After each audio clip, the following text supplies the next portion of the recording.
ठीक है. Good afternoon, everybody.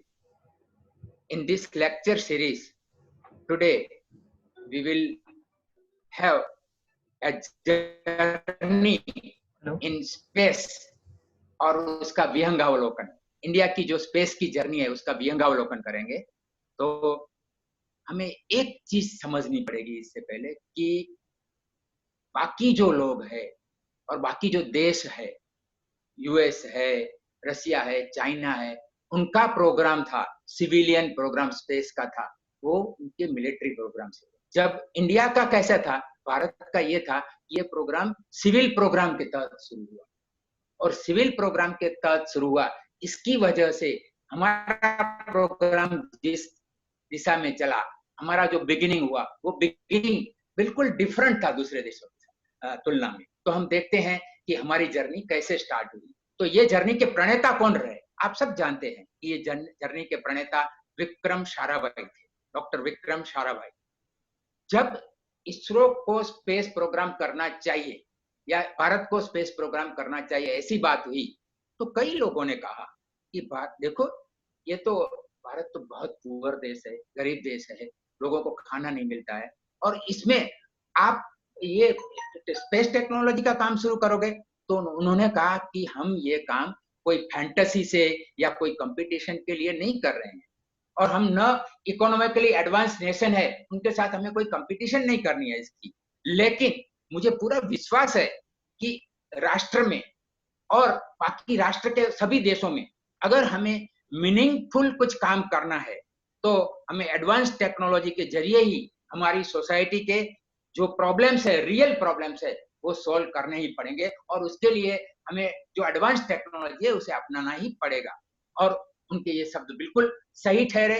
हुआ क्या, आप देखो, आप हमारी जर्नी शुरू कैसे हुई. तो सबसे पहले हमने एक साउंडिंग रॉकेट लॉन्च किया, उसका नाम था नाइके अपाचे. और वो नाइके अपाचे कहां से लॉन्च हुआ?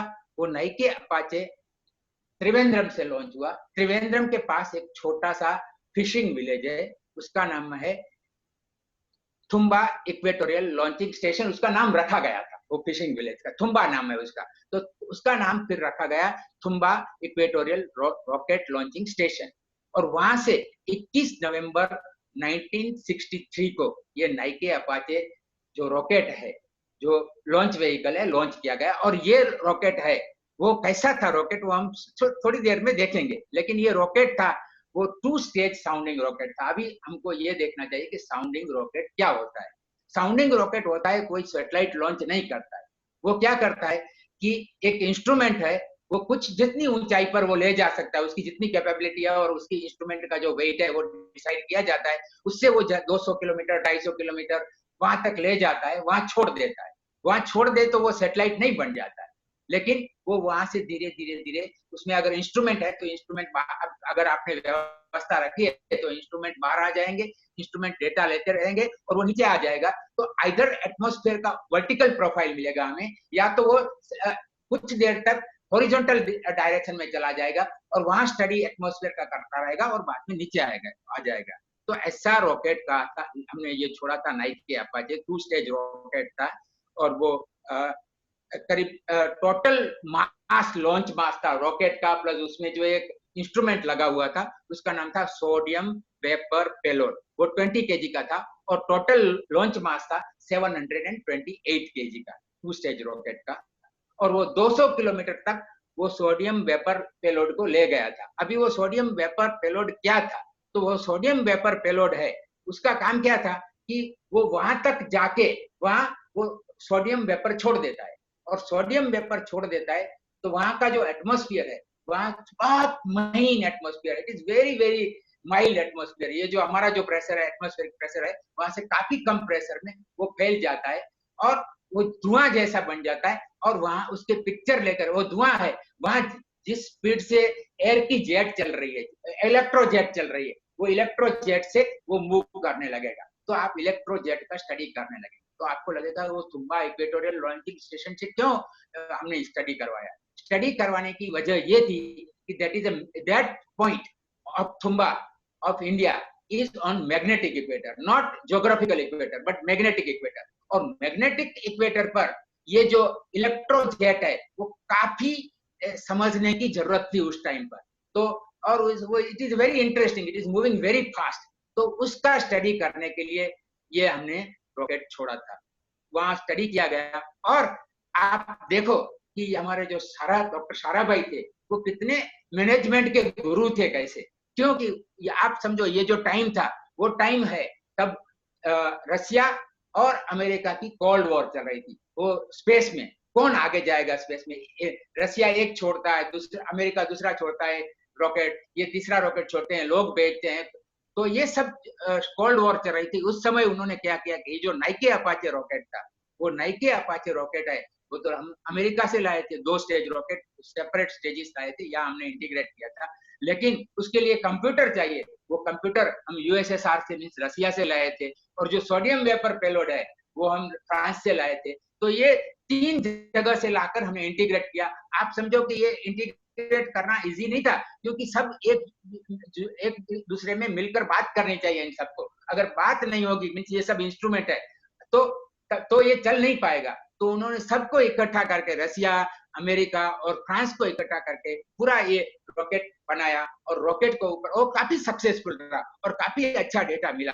और वो डेटा से हमें जो एटमॉस्फेयर का डायनेमिक्स है वो कैसे चल रहे हैं उसका भी पता चला। और विक्रम साराभाई ने फिर बाद में सेंटूर और ड्रैगन रॉकेट के लिए भी लाइसेंस लिए, जो 500 किलोमीटर की ऊंचाई पर जा। तो इस तरह पहले हमने जो सॉलिड रॉकेट, क्योंकि इसका जो ईंधन था वो सॉलिड ईंधन था, तो सॉलिड रॉकेट कैसे बनाना, उसको कैसे उड़ाना, उसमें क्या कंट्रोल होते हैं, उसका लॉन्च स्टेशन कैसा होता है, ये सब जी बातें हमने समझ ली। और जब 1963 में ये हुआ तब इसरो नहीं था, वो इसरो था, तो इसरो का जो ये प्रोग्राम था वो डिपार्टमेंट ऑफ एटॉमिक एनर्जी के नीचे हुआ था, और उनमें एक national committee for space research बनाई गई थी जिसके साराभाई चेयरमैन थे। उनके तहत ये प्रोग्राम शुरू हुआ था, और बाद में 1967 में इसरो को एस्टेब्लिश किया गया। तो मैंने आपको कहा कि बाद में तो हमने काफी ऐसे साउंडिंग रॉकेट्स बनाए। याद रखो कि ये साउंडिंग रॉकेट है, कोई सैटेलाइट लॉन्च नहीं करते हैं, वो एटमॉस्फेयर का स्टडी करते हैं, या तो जिस हाइट पर उसको लॉन्च किया गया है उस हाइट पर से वो एटमॉस्फेयर का स्टडी करते हैं, या तो वो पेलोड जो लगाया हुआ है, जो इंस्ट्रूमेंट लगाया हुआ है, वो धीरे धीरे नीचे आता है और धीरे धीरे पैराशूट से नीचे आता है, तो उसके जो नीचे आते समय उसका वो रीडिंग लेता रहता है एटमॉस्फेयर का, तो टेम्परेचर है, ह्यूमिडिटी है, ऐसे रीडिंग हम स्टडी कर सकते हैं। तो हमने फिर RH200, RH300, RH300, MK2, RH560 ऐसे काफी साउंडिंग रॉकेट बनाए, और हमने ये साउंडिंग रॉकेट बनाने की टेक्नोलॉजी है वो उसमें परफेक्शन प्राप्त कर लिया। और वो सब एटमॉस्फेयर के डिफरेंट मेट्रोलॉजी के लिए और मिडिल एटमॉस्फेयर के और अपर आयोनोस्फीयर के स्टडी करने के लिए सब रॉकेट बनाए गए। लेकिन हमें तो आगे बढ़ना था, तो फिर कैसे आगे बढ़ना चाहिए, तो फिर हमने इसको सीखकर पहले हमने सोचा कि अब हम रॉकेट ऐसा बनाएंगे जो एक सैटेलाइट लॉन्च कर सके। और सैटेलाइट लॉन्च करने वाला रॉकेट और साउंडिंग रॉकेट में काफी फर्क होता है। वो क्या फर्क होता है अभी हम कुछ देर में देखेंगे। लेकिन फिर हमने सैटेलाइट लॉन्च व्हीकल करके नाम का एक रॉकेट बनाया। वो रॉकेट ऐसा था कि एक छोटा सा पेलोड है, वो छोटा सा पेलोड वो ऊपर तक ले जा सकता है, और वहां उसको वो टेंजेंशियल गति दे सकता है, ताकि जब तक हम टेंजेंशियल गति नहीं देते हैं, मींस क्योंकि आपको उसको एक सर्कुलर ऑर्बिट में छोड़ना है, तो कुछ भी हाइट पर छोड़ो, 500 किलोमीटर, 400 किलोमीटर, 300 किलोमीटर, इससे ज्यादा नीचे छोड़ेंगे तो उसकी लाइफ कम हो जाएगी। तो हम सपोज कि 300 या 400 किलोमीटर पर छोड़ना है, तो हम छोड़ देंगे वहां, तो वो धीरे धीरे नीचे आ जाएगा। लेकिन बाद में स्पीड बढ़ती जाएगी, क्योंकि वो पृथ्वी का गुरुत्वाकर्षण उसे खींचता है। अभी गुरुत्वाकर्षण खींचता है तो हमें दूसरा बल लगाना है, और वो बल है सेंट्रीफ्यूगल फोर्स। और सेंट्रीफ्यूगल फोर्स तभी लग सकता है कि आप उसको एक सर्कल में छोड़ दें और उसको एक टेंजेंशियल गति दे दे। अगर टेंजेंशियल गति दे देते हैं तो एक सेंट्रीफ्यूगल फोर्स आता है, और वो जो हम छोड़ देते हैं उपकरण या तो पेलोड, वो एक सैटेलाइट बन जाता है। तो ये ऐसा पहला सैटेलाइट हमने एसएलवी के जरिए छोड़ा। एसएलवी को के जरिए छोड़ने से हमें पता चला कि एसएलवी रॉकेट कैसे बनाया जाता है। इसमें पूरा ठोस ईंधन था पूरा, क्योंकि हमारे पास ठोस ईंधन का काफी अनुभव था साउंडिंग रॉकेट के जरिए। तो हमने ये रॉकेट काफी कुछ एक्सपेरिमेंटल फ्लाइट की, इसके बाद हमने उसको थोड़ा इम्प्रूव किया। अभी क्या इम्प्रूवमेंट किया कि अभी क्या था कि हमारे जो रॉकेट थे वो ओपन लूप थे। ओपन लूप में मीन्स क्या है कि उसमें एक प्रोग्राम डाल दो और प्रोग्राम उसको कहेगा कि आपको कैसे जाना है। बाद में हम कुछ फर्क नहीं कर सकते हैं, न उसमें ऐसे सेंसर लगाए कि अगर वो रॉकेट टेढ़ा मेढ़ा कुछ जाने लगा तो उसको करेक्ट करना है तो उसी सेंसर का जो इनपुट लेकर अपना पाथ है उसको करेक्ट कर ले, ऐसा नहीं है। तो फिर हमने उसको थोड़ा इम्प्रूव करके SLV के बदले ASLV बनाया और ASLV के जरिए हमने ये सब टेक्नोलॉजी सीखी कि क्लोज लूप कंट्रोल कैसे करना है। और फिर ऊपर जो है हमें एक हीट शील्ड लगाने का है या तो फेयरिंग लगाने का है। क्यों कि अगर हम वहां अपना पेलोड रख देंगे तो ये जो एटमॉस्फेयर में से होकर जब हमारा रॉकेट जाएगा, हमारा लॉन्च व्हीकल जाएगा, तो वहां काफी फ्रिक्शन होता है और उस फ्रिक्शन की वजह से तो रॉकेट जो हमारे पेलोड है वो सेंसिटिव है काफी। हमारे जो इंस्ट्रूमेंट है जो वो काफी सेंसिटिव इंस्ट्रूमेंट होते हैं तो वो जल जाएंगे, बच नहीं सकेंगे। तो आपको उनको ढक के रख देना है हीट शील्ड से। और जब एटमॉस्फेयर के ऊपर आप चले जाएंगे, करीब 100 किलोमीटर के ऊपर चले जाएंगे, तब वो ढक्कन खुल जाएगा, उसके दो ऐसे हेमिस्फेरिकल होते हैं, वो निकल जाते हैं और फिर पेलोड बाहर आ जाता है। और फिर उसको जहां भी आपको जितनी ऊंचाई पर छोड़ना है, रॉकेट की जो कैपेबिलिटी है और आपके जो सैटेलाइट है उसकी वेट है उसके मुताबिक आप उसको उस वहां इतनी गति देकर छोड़ देते हैं कि वो उस कक्षा में घूमता रहता है। तो ये सब हमने ASLV के जरिए क्लोज लूप कंट्रोल सीखा। इसके बाद हमने देखा कि अगर हम सिर्फ सिर्फ ठोस ईंधन यूज करते हैं, दैट मीन्स सॉलिड फ्यूल, अगर हम सॉलिड फ्यूल यूज करते हैं तो हमें एक प्रॉब्लम, एक या दो प्रॉब्लम होता है। एक तो प्रॉब्लम क्या होता है कि आपको फ्यूल पहले, सॉलिड फ्यूल का क्या कैरेक्टरिस्टिक क्या है कि सॉलिड फ्यूल आपने भर दिया, एक बार सॉलिड फ्यूल को आपने प्रज्वलन कर दिया, बाद में हम उसे रोक नहीं सकते हैं। और अगर हमारा जो सॉलिड फ्यूल हमारा कैलकुलेशन ठीक नहीं है तो हमें जिस कक्षा में उसको पहुंचाना है वो पहुंचेगा नहीं, क्योंकि हम उसे बनने या तो वो ज्यादा आगे चला जाएगा या थोड़ा पीछे रह जाएगा।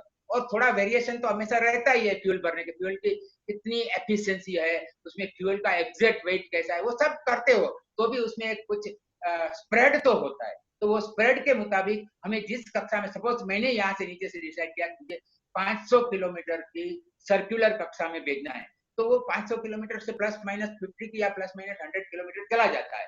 और ये हमेशा एक्सेप्टेबल नहीं होता है, क्योंकि हमें काफी प्रिसाइज कक्षा में भी काफी रॉकेट, काफी सैटेलाइट छोड़ने के होते हैं।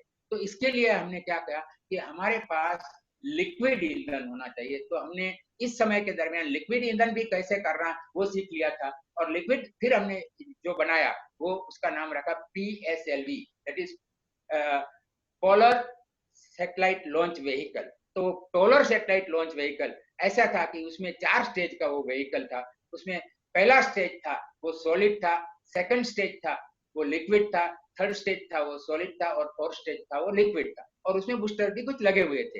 तो इससे अभी हमें क्लोज लूप कंट्रोल तो आता था। और जो आपने देख लिया कि लास्ट फोर्थ स्टेज है वो लिक्विड है। तो दो जो सॉलिड स्टेज है उससे कुछ स्प्रेड आया, उस स्प्रेड को हम करेक्ट कर सकते हैं फोर्थ स्टेज को, कितना थोड़ा लंबा जलाओ कम जलाओ, क्योंकि उसमें आप जो लिक्विड स्टेज है उसको आप स्विच ऑफ स्विच ऑन कर सकते हो।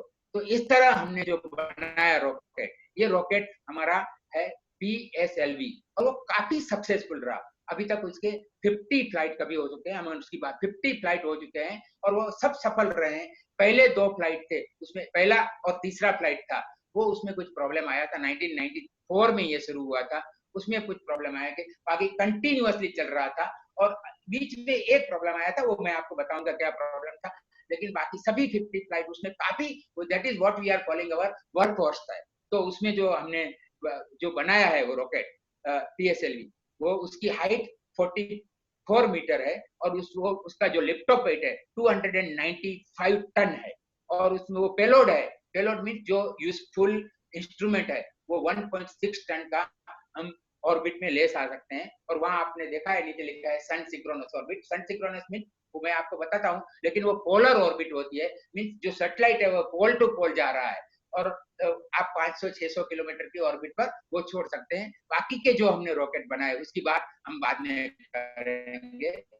तो आप देख सकते हो कि मैंने आपको अभी बताया कि आपको अगर सैटेलाइट छोड़ना है तो कुछ वेलोसिटी देनी पड़ती है। और कितनी वेलोसिटी देनी पड़ती है, अगर यहाँ देखो कि अगर आपको 1000 किलोमीटर की ऊंचाई पर सैटेलाइट को रखना है तो आपको करीब टोटल 8.4 किलोमीटर पर सेकंड इतनी वेलोसिटी देनी पड़ती है। मीन्स इसका मतलब क्या, वेलोसिटी है ना, वो बेसिकली हमको एनर्जी देना पड़ता है कि हमको कितनी एनर्जी देनी है। क्योंकि एनर्जी का क्या इक्वेशन है, हाफ mv²। अभी मैं क्या करूंगा, मैं ये कहूंगा कि मुझे m नहीं चाहिए, क्योंकि मैं पर केजी कितनी एनर्जी देनी है वो देख लेता हूँ, तो मैं हाफ v² लाऊंगा। लेकिन v² को मैं अभी यहाँ v लिख रहा हूँ, क्योंकि इसमें से हाफ v² तो ये v जो लिखा है उससे आप डिसाइड कर सकते हो कि वो जो हमारा रॉकेट जाएगा वो रॉकेट में कितनी एनर्जी वो रॉकेट को देनी पड़ेगी, ताकि 1000 किलोमीटर की कक्षा में हमें छोड़ना है तो हम छोड़ सके। इसमें कुछ काउंट नहीं किया है, क्योंकि एटमॉस्फेरिक फ्रिक्शन है वो मैंने काउंट नहीं किया है। फ्रिक्शन की वजह से कुछ ज्यादा वेलोसिटी देनी पड़ती है, और एक दो और छोटी छोटी चीजें हैं, लेकिन ये काफी हमको इंडिकेशन करता है कि इतनी जब तक एनर्जी हम नहीं देंगे तब तक हम रॉकेट वहां तक नहीं पहुंचा सकेंगे जो इस रॉकेट पर पहुंचाना है, और वहां जो हम सैटेलाइट छोड़ेंगे वो सैटेलाइट उस कक्षा में घूम नहीं पाएगा। तो ये हमें जरूरी है कि हमें ये सब पता होना चाहिए। तो इसके बाद मैंने बताया कि जो हमारा PSLV है उसके 3 या 4 वर्जन है, अभी तक 5 वर्जन हो चुके हैं। तो हमें कितना पेलोड छोड़ना है, किस कक्षा में छोड़ना है पेलोड को, और उसका वेट कितना है, ये सुनकर उसमें हम कितना ईंधन भरते हैं, ये सब चीजें हमें जो PSLV कोर एलोन है, जेनेरिक है, एक्सेल है, ये सब वर्जन हमें दिखाते हैं कि हमारा पेलोड है उसकी क्या कैपेबिलिटी होती है। आप देख सकते हो वो पेलोड कैपेबिलिटी नीचे लिखी हुई है कि भाई जो जेनेरिक वर्जन है वो 1550 kg है, वो 600 किलोमीटर तक ले जा सकता है। फिर ये कोर एलोन है तो 1100 kg का जो हमारा पेलोड है वो 600 किलोमीटर पर ले जा सकता है। और जो हमारा एक्सेल वर्जन है वो 1700 किलो 600 किलो 1700 किलोग्राम 600 किलोमीटर तक ले जा सकता है। और हमें ये सिर्फ ये पहले पोलर सैटेलाइट, लेकिन इसमें हम नया कंप्यूटर प्रोग्राम डाल के हम इसको जियो स्टेशनरी ऑर्बिट के लिए भी यूज कर सकते हैं। लेकिन आपको एक बात समझ लेनी है कि अभी तक कोई भी ऐसा रॉकेट है नहीं कि जियो स्टेशनरी ऑर्बिट में जो कम्युनिकेशन हमारे सैटेलाइट है वो जियो स्टेशनरी ऑर्बिट में होता है। जियो स्टेशनरी ऑर्बिट कैसी है वो मैं आपको पहले बता दूं कि ये जियो स्टेशनरी ऑर्बिट है वो पोलर नहीं होती है, वो इक्वेटोरियल ऑर्बिट मींस वो जो सैटेलाइट है वो इक्वेटर के ऊपर घूमता रहता है। और वो इक्वेटर हमारी जो इस पृथ्वी की सरफेस है वहां से 36,000 करीब 35,800 किलोमीटर की दूरी पर वो पृथ्वी की सरफेस से होता है। अगर हमारा सैटेलाइट वहां आप एक बड़ा सर्कल बना के वहां घुमाएंगे तो वो सैटेलाइट इस एंगुलर स्पीड से घूमेगा कि जिस एंगुलर स्पीड से पृथ्वी घूम रही है। तो हमें क्या दिखाएगा कि वो सैटेलाइट हम कहीं से भी देखें, हम जहां से वो सैटेलाइट हमें दिख सकता है 1/3 ऑफ द अर्थ से वो दिख सकेगा।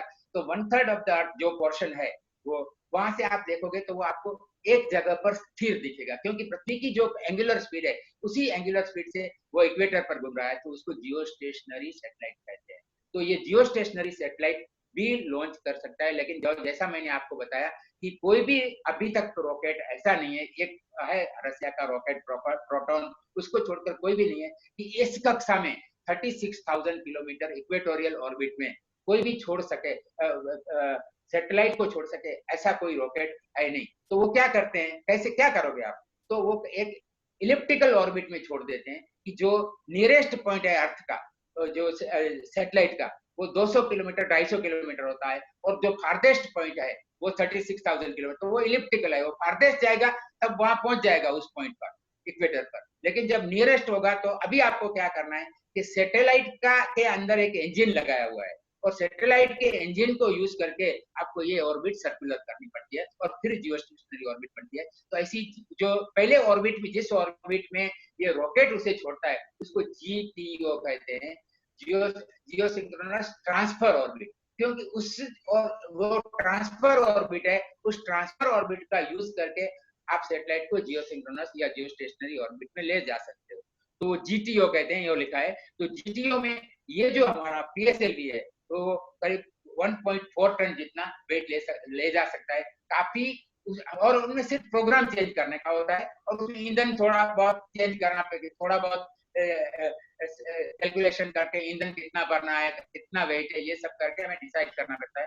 तो इसमें सिर्फ ये PSLV रॉकेट काफी, not only it is a work horse but it is very versatile, कि आप उससे पोलर सेटेलाइट भी लॉन्च कर सकते हो और जीटीओ में भी लॉन्च कर सकते हो। नॉट ओनली दैट, और चंद्रयान 1, हमारा मंगलयान, ये सब जो लॉन्च किए थे वो जीटीओ के टाइप के ऑर्बिट में लॉन्च किए थे, लेकिन इसी से हमने लॉन्च किए थे।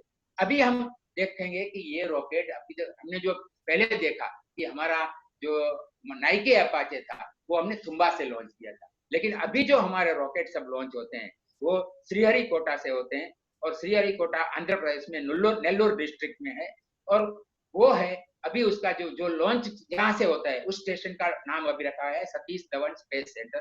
पहले उसको शार कहा करते थे, अभी उसे सतीश धवन स्पेस सेंटर कहते हैं। आप देख सकते हैं इस पिक्चर में, अगर हमें सैटेलाइट पोलर ऑर्बिट में छोड़ना है तो आप देख सकते हैं कि ये यहाँ से ऊपर से ऐसे ऊपर से नीचे जाएगा सैटेलाइट, मीन्स आप साउथ में छोड़ोगे, और अगर हमें जीटीओ में छोड़ना है तो हम इसको ईस्ट में छोड़ेंगे।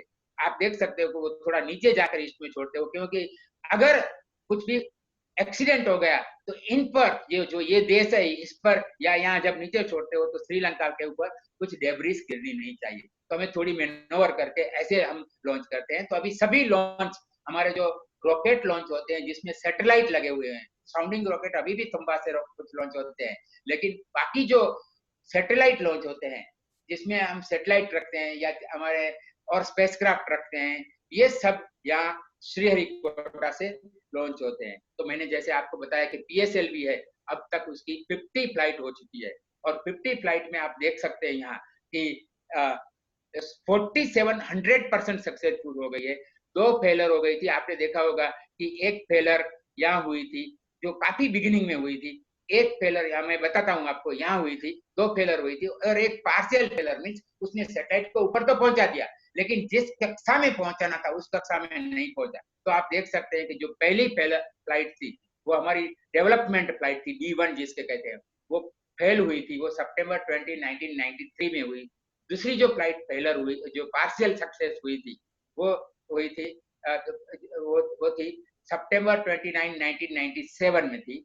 वो हमको उसको पार्शियल सक्सेस कहते हैं क्योंकि वो एक सैटेलाइट RS-1D करके था, वो उसने एक इलिप्टिकल ऑर्बिट में छोड़ दिया था, जो हमें सर्कुलर ऑर्बिट में छोड़ना था, उसके बदले इलिप्टिकल। मैंने आपको कहा था कि अगर करेक्ट प्रिसाइज लोकेशन, हमने प्रिसाइज ऑर्बिट में हम वेलोसिटी नहीं दे सकते हैं, प्रिसाइज एनर्जी नहीं दे सकते हैं, तो जो हमें ऑर्बिट चाहिए वहां लॉन्च नहीं होता है, वो गलत ऑर्बिट हो जाती है। तो फिर बाद में सैटेलाइट में मैंने कहा ईंधन होता है, उसका यूज करके वो ऑर्बिट को हमने करेक्ट कर दी थी, और सैटेलाइट काफी, आप देखेंगे कि वो सैटेलाइट काफी लंबा समय तक चला था क्योंकि सैटेलाइट में इनफ ईंधन था। और अभी जो एक थी वो फेलर हुई थी, वो 31 अगस्त 1997 को हमारा जो IRNSS-1H जो नाविक सीरीज का सैटेलाइट था वो हमने लॉन्च, लेकिन वो फेलर थी, वो लॉन्चर की फेलर नहीं थी। मैं आपको बताता हूँ वो फेलर क्या थी और क्यों हुई थी। तो आप देख सकते हैं, मैंने आपको कहा कि ये हमारा सैटेलाइट है, और वो सैटेलाइट है वो मैंने आपको कहा था 2 ढक्कन से हम, ये हीट शील्ड है, वो हीट शील्ड से हम उसे बंद करते थे। हीट शील्ड से बंद मैंने आपको बताया था किस लिए करते हैं, इसलिए बंद कर दे सकते हैं कि जब एटमॉस्फेयर में से जाता है हमारा व्हीकल तो काफी स्पीड होती है और एटमॉस्फेयर में फ्रिक्शन होता है, तो हमारा सैटेलाइट तो फ्रिक्शन की वजह से जो गर्मी पैदा होती है, हीट पैदा होती है, वो it cannot tolerate that heat, तो वो because it cannot tolerate that heat, हमको उसको प्रोटेक्ट करके रखना है। तो ये 2 जो हीट शील्ड अभी आधे आधे दिखाए हैं वो बंद करके रखे हुए होते हैं, और बंद करके जब एटमॉस्फेयर 100 किलोमीटर के ऊपर, जब 90-100 किलोमीटर के ऊपर हम चले जाते हैं तो ये आपने दिखाया है कि खुल जाते हैं, ये ऐसे खुल जाते हैं और वो गिरा दे जाए, वो यूजलेस हो गया, उसका काम पूरा हो गया।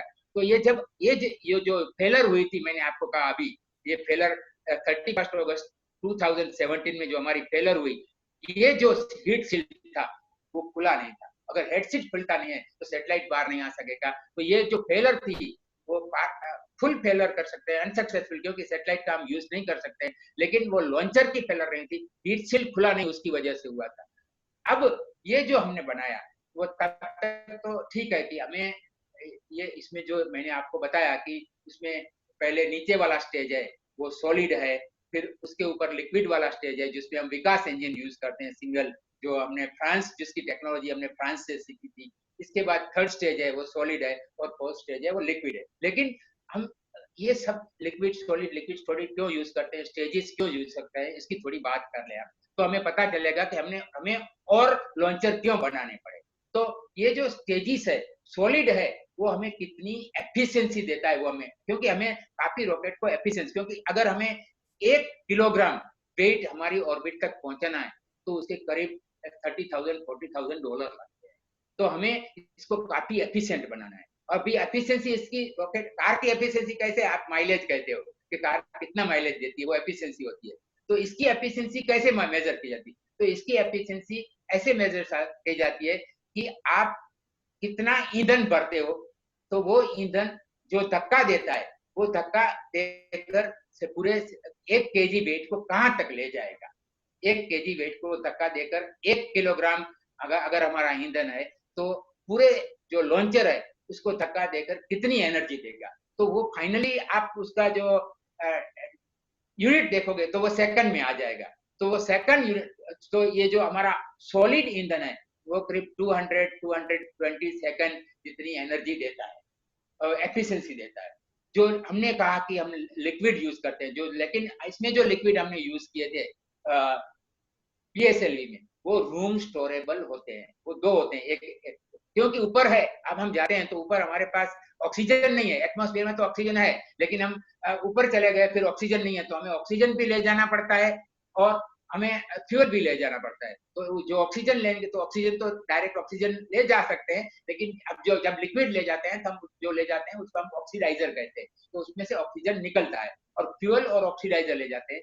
तो हमने जो पीएसएलवी में फ्यूल और ऑक्सीडाइजर यूज किए थे वो रूम स्टोरेबल थे। जो room storable means ambient temperature पर चलते हैं। तो एम्बिएंट, क्योंकि तो आप पहले से काफी पहले से उसको भर के रख सकते हैं, तो वो करीब 250-300 सेकंड जितनी एफिशिएंसी देते हैं। लेकिन ये एफिशिएंसी भी सफिशिएंट है नहीं। अगर इससे भी हमें ज्यादा एफिशिएंट चाहिए तो हमें क्रायोजेनिक यूज करने पड़ते हैं। अभी क्रायोजेनिक क्या होता है वो मैं आपको बताऊं कि ऐसे ईंधन होते हैं, वो लिक्विड ही होते हैं, लेकिन ऐसे ईंधन होते हैं वो लिक्विड सिर्फ बहुत लो टेम्परेचर पर है, दैट इज -170 -180 डिग्री सेंटीग्रेड। अगर केल्विन में कहे तो 20 केल्विन, 80 केल्विन, जो kelvin is 0 kelvin is -273 degree centigrade. तो केल्विन में कहें तो 20 केल्विन, 80 केल्विन, ऐसे टेम्परेचर पर वो लिक्विड रहते हैं, वरना वो गैस बन जाते हैं। और वो नॉर्मली हाइड्रोजन एंड ऑक्सीजन होते हैं। Normally hydrogen as a fuel and oxygen as a oxidizer जो यूज करते हैं। और वो जो यूज करते हैं इंजन, और वो जो स्टेज होता है उसको क्रायोजेनिक स्टेज करते हैं।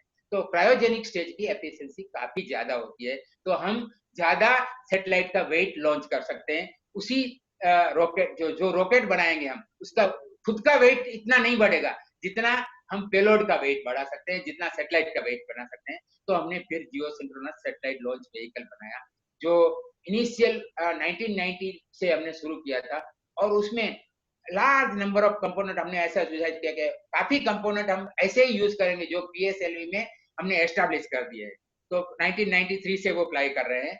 और फिर हमने वो सॉलिड और लिक्विड और क्रायोजेनिक स्टेज को कंबाइन करके एक व्हीकल बनाया जिसका नाम रखा GSLV। और उसका वेट टोटल था, अभी भी वो ये GSLV Mark II अभी हम उसको कहते हैं, वो 414 टन का वेट है और 49 मीटर की उसकी लंबाई है। आप देखेंगे यहाँ ये रॉकेट है, वो मैंने खोल के बताया है। तो ये है, आप देखोगे कि ये लिक्विड स्टेज है, ये इसका सॉलिड स्टेज है जो फर्स्ट स्टेज है। और वो स्टेज वेरी सिमिलर टू हमारा जो पीएसएलवी है उसके, और उसमें 4 बूस्टर लगाए हुए हैं। ये जो 4 बूस्टर है वो चारों बूस्टर लिक्विड स्टेज के है। और उसके नीचे जो इंजन लगे हैं वो वही इंजन है कि जो पीएसएलवी के सेकंड स्टेज में विकास इंजन लगाए, सिर्फ उसका शेप चेंज कर दिया है। और उसमें जो ईंधन भरते हैं वो डिफरेंट टाइप का ईंधन भरते हैं, वही ईंधन भरते हैं, लेकिन उसकी टैंक का शेप चेंज कर दिया। तो 4 बूस्टर लगे हुए हैं। सेकंड स्टेज है, वो second stage similar, very similar to second stage of PSLV है। तो मैंने जैसे आपको बताया कि पीएसएलवी के जो कंपोनेंट थे, पीएसएलवी के हमारा जो नॉलेज था वो इसमें भी हमने यूज कर दिया। और फाइनल जो इसमें हमने लगाया, जो स्टेज 3, ये 3 स्टेज व्हीकल है, वो थर्ड स्टेज है, वो क्रायो स्टेज है, वो नया है। वो टेक्नोलॉजी पहले हमने रसिया से ली थी, वो C12 है। मीन 12 टन क्रायो का फ्यूल भरते हैं, mean liquid oxygen and liquid hydrogen, वो 12 टन भरते हैं। और वो जो ऊपर है, यहाँ सेटेलाइट बैठता है, वो ये है सेटेलाइट का जो बैठने की जो सर्कल है वो। और ये इसका जो पेलोड, इसका हमारा जो लॉन्चर का लास्ट स्टेज का सर्कल है, वो दोनों मैच नहीं करते हैं, तो उसको मैच करने के लिए कोन लगा देते हैं। वो उसको एडेप्टर कहते हैं। वो एडेप्टर की वजह से सैटेलाइट है वो एग्जैक्टली हमारे रॉकेट पर भेज जाएगा। और जो ये हीट शील्ड मैं कहता था, ये हीट शील्ड यहाँ लगे हैं। अभी आप देखेंगे कि इसकी हमने जो GSLV मार्क 1 मार्क 2 में क्या डिफरेंस है कि मार्क 1 है उसमें जो क्रायोजेनिक इंजन थे वो रसिया से बने हुए थे, वो हमने लगाए थे। और मार्क 2 है उसमें सभी इंजन वो संपूर्ण भारतीय जो क्रायोजेनिक इंजन है, वो टेक्नोलॉजी काफी डिफिकल्ट है, वो हमें देता नहीं है। रसिया ने जब इंजन दिए तब उन्होंने एग्री किया था हम करेंगे, लेकिन कुछ प्रॉब्लम आए, फिर वो टेक्नोलॉजी नहीं दे पाए। हमने उनसे इंजन लिए थे, लेकिन फिर हमने तब तक काफी सीख लिया था कि क्रायोजेनिक इंजन कैसे बनाने हैं, और फिर हमने क्रायोजेनिक अपने इंजन बनाए। ऐसे ही इंजन बनाए और दूसरे और भी इंजन बनाए, जिसकी बात मैं करूंगा बाद में। आप एक चीज यहाँ देख सकते हैं कि हम टोटल जो 13 फ्लाइट है उसमें ये 2010 दिसंबर तक जो फ्लाइट हुई थी उसमें कुछ सक्सेस हुई, कुछ फेलर हुई, लेकिन बाद में हमने पूरा स्टडी किया उसको, 3.5 4 साल तक पूरा स्टडी किया। और क्या प्रॉब्लम आता था उस जिसकी वजह से छोटे छोटे प्रॉब्लम आते रहते थे। तो 4 साल स्टडी करके फाइनल 4 साल में कुछ लॉन्च नहीं किया। और 5 जनवरी 2014 को हमने फिर से नया एक मार्क 2 किया, जो हमारा अपना खुद का जिसमें क्रायोजेनिक इंजन था। आप देख सकते हैं उसके बाद कंटिन्यूअसली सभी फ्लाइट सक्सेस सक्सेस सक्सेस, सभी लॉन्च सक्सेस रहे हैं। वो हमारा दिखाता है कि हम अगर गलतियां भी करते हैं तो गलतियों से हम काफी जल्दी सीख जाते हैं, और वो गलतियों में सीखकर हम उसको not only we are solving those problems but we are improving on our capabilities. और ये करके फिर हमने क्या किया, इंप्रूवमेंट कैसे की, तो फिर हमने एक नया और रॉकेट बनाया, क्योंकि हमें तो और ज्यादा वेट ले जाना है। ये जो GSLV मार्क 2 था वो करीब मैंने आपको बताया था कि करीब करीब 2 टन से थोड़ा कम, इतना जो वेट है 2 to 2.5 टन GTO में ले जा सकता है। लेकिन हमें तो 4-5 टन GTO में ले जाना है, या हमें लोअर अर्थ ऑर्बिट में ले जाना है, मीन्स वो पोलर ऑर्बिट में 5-6 टन या इवन 400 किलोमीटर तक 8-10 टन तक जब का वजन ले जाना है। तो हमने एक नया कंप्लीटली नया रॉकेट बनाया, जो जिसका नाम हमने रखा GSLV मार्क 3। आपने सुना होगा ये GSLV मार्क 3 है। उसका जो ये दो साइड वाले है, जो सेंटर में है, उसमें क्या किया है, हमने 2 विकास इंजन लगाए हैं, जिस L110 स्टेज को कहते हैं, उसमें 2 विकास इंजन लगाए हैं। और वो विकास इंजन वही ईंधन यूज करते हैं जो हम PSLV में, ओनली थिंग इज PSLV में एक स्टेज में एक ही इंजन होता था।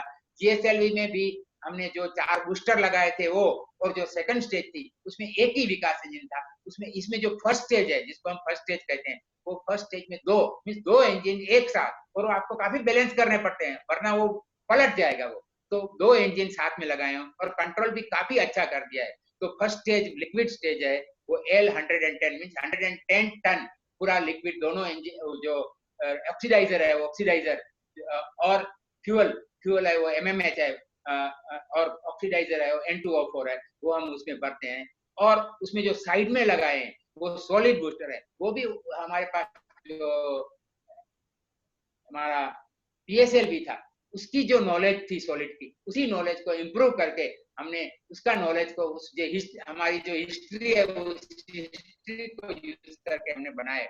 और हमने एक नया थर्ड स्टेज है, वो हमने जो क्रायोजेन, आपने देखा कि क्रायोजेनिक जो इंजन था मार्क 2 में, वो नहीं, हमने एक नया क्रायोजेनिक इंजन काफी ज्यादा कैपेबल बनाया, C25। वो आपने देखा C12 था, तो उसका धक्का भी कम था, और इसका धक्का भी 20 टन का धक्का दे सकता है। वो 7.5 टन का धक्का दे सकता था, ये 20 टन का धक्का दे सकता है, और 25 टन फ्यूल, क्रायोजेनिक फ्यूल इसमें भर सकते हैं। तो ये बड़ा इंजन हमने बनाया काफी, और इसके काफी हमने 5 अभी तक हमने लॉन्च किए हैं। आप देख सकते हैं यहाँ काफी उसके मैंने स्पेसिफिकेशन है वो दिए हैं। आप देख सकते हो, एक ही चीज मैं आपको अच्छी तरह से जो ISP है, मैं कहता था एफिशिएंसी, आप देख सकते हो कि इसकी एफिशिएंसी 445 सेकंड है। और आप देखोगे कि ये जो हमारा ये जो रूम स्टोरेबल है उसकी एफिशिएंसी आप देखोगे 293 करीब 300 है। तो इतनी एफिशिएंसी करीब 300 से 445 हो गई। और अगर आप देखोगे कि जो सॉलिड है उसकी एफिशिएंसी 270 275 तक की थी। तो आप देख सकते हैं कि हम एफिशिएंसी बढ़ाई हमने, तो हमारी कैपेबिलिटी काफी बढ़ गई। और अभी हम 4 टन तक GTO में लॉन्च कर सकते हैं, और करीब वो अभी 4 टन को हम 5-6 टन तक पहुंचा देंगे, और 10 टन को लियो में पहुंचाने का हमारा जो एम है वो कर लेंगे। आप देख सकते हैं कि हमने कितनी 4 फ्लाइट की है। पहली फ्लाइट थी वो एक्सपेरिमेंटल फ्लाइट थी, वो दिसंबर 18 2014 में हुई थी। उसमें क्रायो स्टेज नहीं थी, बाकी दोनों स्टेज थी। वो टेस्ट व्हीकल था, और टेस्ट व्हीकल में हमने काफी टेस्टिंग और किए, बाकी जब जब जो भी लॉन्च किए हैं अभी तक। और लास्ट अभी आपने देखा होगा कि जुलाई 22 2019 में चंद्रयान 2 है, क्योंकि चंद्रयान 2 काफी भारी था। चंद्रयान 1 है वो हमने पीएसएलवी से लॉन्च किया था, क्योंकि उसका वेट कम था, 1000 किलो था, इसका इससे काफी ज्यादा था, तो हमने जीएसएलवी मार्क 2 से चंद्रयान लॉन्च किया था। अभी तक हमने लॉन्चर की बात की, अभी हम सैटेलाइट की थोड़ी कुछ बात करेंगे। सैटेलाइट की बात करेंगे तो हमें सबसे पहले जो सैटेलाइट याद आएगा, आप देखो कि मैं आपको बता रहा कि दो तरह के सैटेलाइट होते हैं। तो एक पोलर ऑर्बिट वाले होते हैं, तो पोलर ऑर्बिट वाले सैटेलाइट है वो 500 to 1000 किलोमीटर की ऑर्बिट में घूमते हैं, वो पोल टू पोल जाते हैं। आप और आप देखेंगे कि ऐसा क्यों करते हैं, आपको सोचना चाहिए, क्योंकि आप देखते हैं कि पृथ्वी है वो वेस्ट टू ईस्ट घूम रही है, और सैटेलाइट है वो नॉर्थ टू साउथ एक सर्कल में घूम रहा है। इसकी वजह से क्या होगा कि सैटेलाइट कभी ना कभी पृथ्वी का हर एक पार्ट देख लेगा। पृथ्वी ऐसे घूम रही है वेस्ट टू ईस्ट, और सैटेलाइट नॉर्थ टू साउथ को घूम रहा है, तो पृथ्वी का हर एक पार्ट देख रहेगा। ये ऐसा क्यों चाहिए, क्योंकि ऐसे जो सैटेलाइट है वो रिमोट सेंसिंग सैटेलाइट, तो हम वहाँ उसमें कैमरा लगे हुए, तरह तरह के डिफरेंट टाइप के कैमरा, मैं आपको बात करूंगा कौन से कैमरा होते हैं। तो कैमरा लगे हुए होते हैं, तो कैमरा है पिक्चर लेते हैं, तो पृथ्वी के हर एक पार्ट का पिक्चर कभी न कभी हम ले सकते हैं। तो ऐसे सैटेलाइट बनते हैं। और आपको लगेगा कि वो क्यों आप 100 किलोमीटर पर नहीं रखते हो, क्यों आप 2000 किलोमीटर पर नहीं रखते हो, तो उसकी भी वजह है। अगर हम बहुत नीचा रखेंगे तो एटमॉस्फेरिक फ्रिक्शन, आपको लगेगा कि 200 किलोमीटर का एटमॉस्फेयर बहुत थिन होता है, बहुत थिन, लेकिन कुछ एटमॉस्फेयर तो होता तो है। तो क्या होगा कि सैटेलाइट है वो धीरे धीरे धीरे अपनी कक्षा से दूर चला जाएगा। वो अपनी कक्षा से या इधर वो नीचे आने लगेगा, या तो वो पोलर ऑर्बिट है वो पोलर में टिल्टेड हो जाएगी। तो ये सब प्रॉब्लम हो गए, तो सैटेलाइट में उसको करेक्ट करने के लिए ईंधन होता है, लेकिन हम ईंधन यूज करते रहेंगे, और वो ईंधन यूज करेंगे तो हमारी जो सैटेलाइट की लाइफ है, क्योंकि फाइनली लाइफ कितना ईंधन भरा हुआ है, क्योंकि वो सैटेलाइट घूमता तो रहेगा वो वहां, लेकिन अगर आप उसको ठीक से ओरिएंट नहीं कर सकते हो, कैमरा को तो ठीक तरफ नहीं दिखा कर सकते हो, उसमें अगर कोई एंटेना लगा हुआ है तो एंटेना के पृथ्वी के ऊपर नहीं दिखा सकते हो, तो वो ऐसे एक पत्थर की तरह घूमता रहेगा, वो यूजफुल नहीं रहेगा। तो उसकी लाइफ कम हो जाती है अगर बहुत नीचे, और बहुत ऊंचे रखेंगे 1000 किलोमीटर से, तो वो क्या आप देख सकते हैं कि आपका अगर जितना भी दूर जाएंगे, आप पिक्चर लेते हो तो दूर का पिक्चर लेंगे तो आपको पिक्चर छोटा दिखेगा, मीन्स आपका जो टारगेट है उसका रिजोल्यूशन खराब हो जाएगा, आप अच्छा नहीं देख, नजीक आप क्लोजअप लेंगे तो क्लोजअप से आपको बहुत अच्छा दिखेगा। तो ये दोनों का कॉम्प्रोमाइज करके आपको बहुत नीचे भी नहीं आना है, बहुत ऊंचे भी नहीं आना है। तो ये ऐसी जो ऑर्बिट है जो 500 to 1000 किलोमीटर की ऑर्बिट है, उसमें सब most of the remote sensing satellite जिसमें कैमरा लगे हुए हैं इसी ऑर्बिट में होते हैं। और जैसा मैंने आपको बताया कि कम्युनिकेशन सैटेलाइट है उसकी रिक्वायरमेंट अलग है। उसकी रिक्वायरमेंट ये है कि सैटेलाइट आपको स्थिर दिखे। स्थिर क्यों दिखना चाहिए, क्योंकि अगर आपका सैटेलाइट स्थिर नहीं दिखेगा तो आप सोचो, आप ऐसा सोच लो कि आपके घर डिश सैटेलाइट से टीवी रिसीव कर रहे हो, और वहां आपको टाटा टाटा स्काई की डिश लगी हुई है, और किसी की डिश लगी हुई है, और डिश अगर आपको बार बार चेंज, उसका डायरेक्शन चेंज करना पड़े तो कैसा लगेगा। लेकिन अगर इस ऑर्बिट में सैटेलाइट लगते हो तो वो आपका आदमी, उनका टाटा स्काई का जिसका भी आदमी आएगा, वो आपके लोकेशन को डिसाइड करके और सैटेलाइट के लोकेशन को डिसाइड करके वो जो डिश लगा देगा, आपके 2 फुट की डिश लगाता है, 1 फुट की, अभी तो आजकल तो 1 फुट की डिश लगती है, वो 1 फुट की डिश करेक्ट ओरिएंट करके रखेगा। वो हमेशा उसी सैटेलाइट को देखता रहेगा टाटा स्काई का, और आपको कम्युनिकेशन, जो आप टीवी देखना है और कुछ कम्युनिकेशन भी कर सकते हैं, आप इंटरनेट भी उसके जरिए कर सकते हो। तो ये सब जो कर सकते हो, ये कर सकने के लिए आपको जियो स्टेशनरी ऑर्बिट में चाहिए। तो जियो स्टेशनरी ऑर्बिट है वो इक्वेटोरियल ऑर्बिट है, और पृथ्वी की सतह से 36,000 किलोमीटर दूर होती है, और वो वेस्ट टू ईस्ट घूमता रहता है, और उसकी एंगुलर स्पीड वही होती है सैटेलाइट की जो पृथ्वी की है। तो पृथ्वी के ऊपर से आप देखोगे तो आपको वो स्थिर दिखाई देगा। Only thing is that it will not see the complete globe of the earth, it will see only 1/3 of the अर्थ। अब वो आप देखोगे तो 1/3 दिखेगा, पूरा वो नॉर्थ टू साउथ दिखेगा, करीब almost 80 degree north to 80 degree south तक दिखेगा, लेकिन एक पार्ट पूरा ईस्ट वेस्ट में पूरा नहीं दिखेगा आपको, ईस्ट वेस्ट में 1/3 ही दिखेगा। तो आप ये देख सकते हो कि जियो स्टेशनरी ऑर्बिट ऐसे होते हैं। अभी मैं बात करूंगा कि हमने जो सैटेलाइट बनाए हैं, रिमोट सेंसिंग सैटेलाइट, जो पिक्चर लेते हैं, तो हमने जो शुरू कब किया, तो हमने शुरू पहले आपको पता है कि पहला रिमोट सेंसिंग सैटेलाइट कौन सा था। हमारा पहला रिमोट सेंसिंग सैटेलाइट भास्करा 1 था और वो जून 7 1979 को लॉन्च किया गया था। वो जून 79 को जब लॉन्च किया गया तब उसमें हमने 2 कैमरा लगाए हुए। आप सोचोगे कि उस टाइम पर कैसे कैमरा होंगे। तो ये जो 500 550 किलोमीटर की ऑर्बिट से, सपोज कि 500 किलोमीटर के 500 किलोमीटर के करीबी ऑर्बिट थी, तो 500 किलोमीटर की ऊंचाई से अगर आप पिक्चर लेंगे उन कैमरा से, जो कैमरा लगे हुए थे, तो उसमें उसकी जो रिजोल्यूशन मिलेगा, मीन्स एक पिक्सल पिक्चर एलिमेंट वो 1 किलोमीटर का था। मीन्स आप 1 किलोमीटर से छोटी वस्तु देख नहीं सकते। It was not very good, but that was the first experiment we did.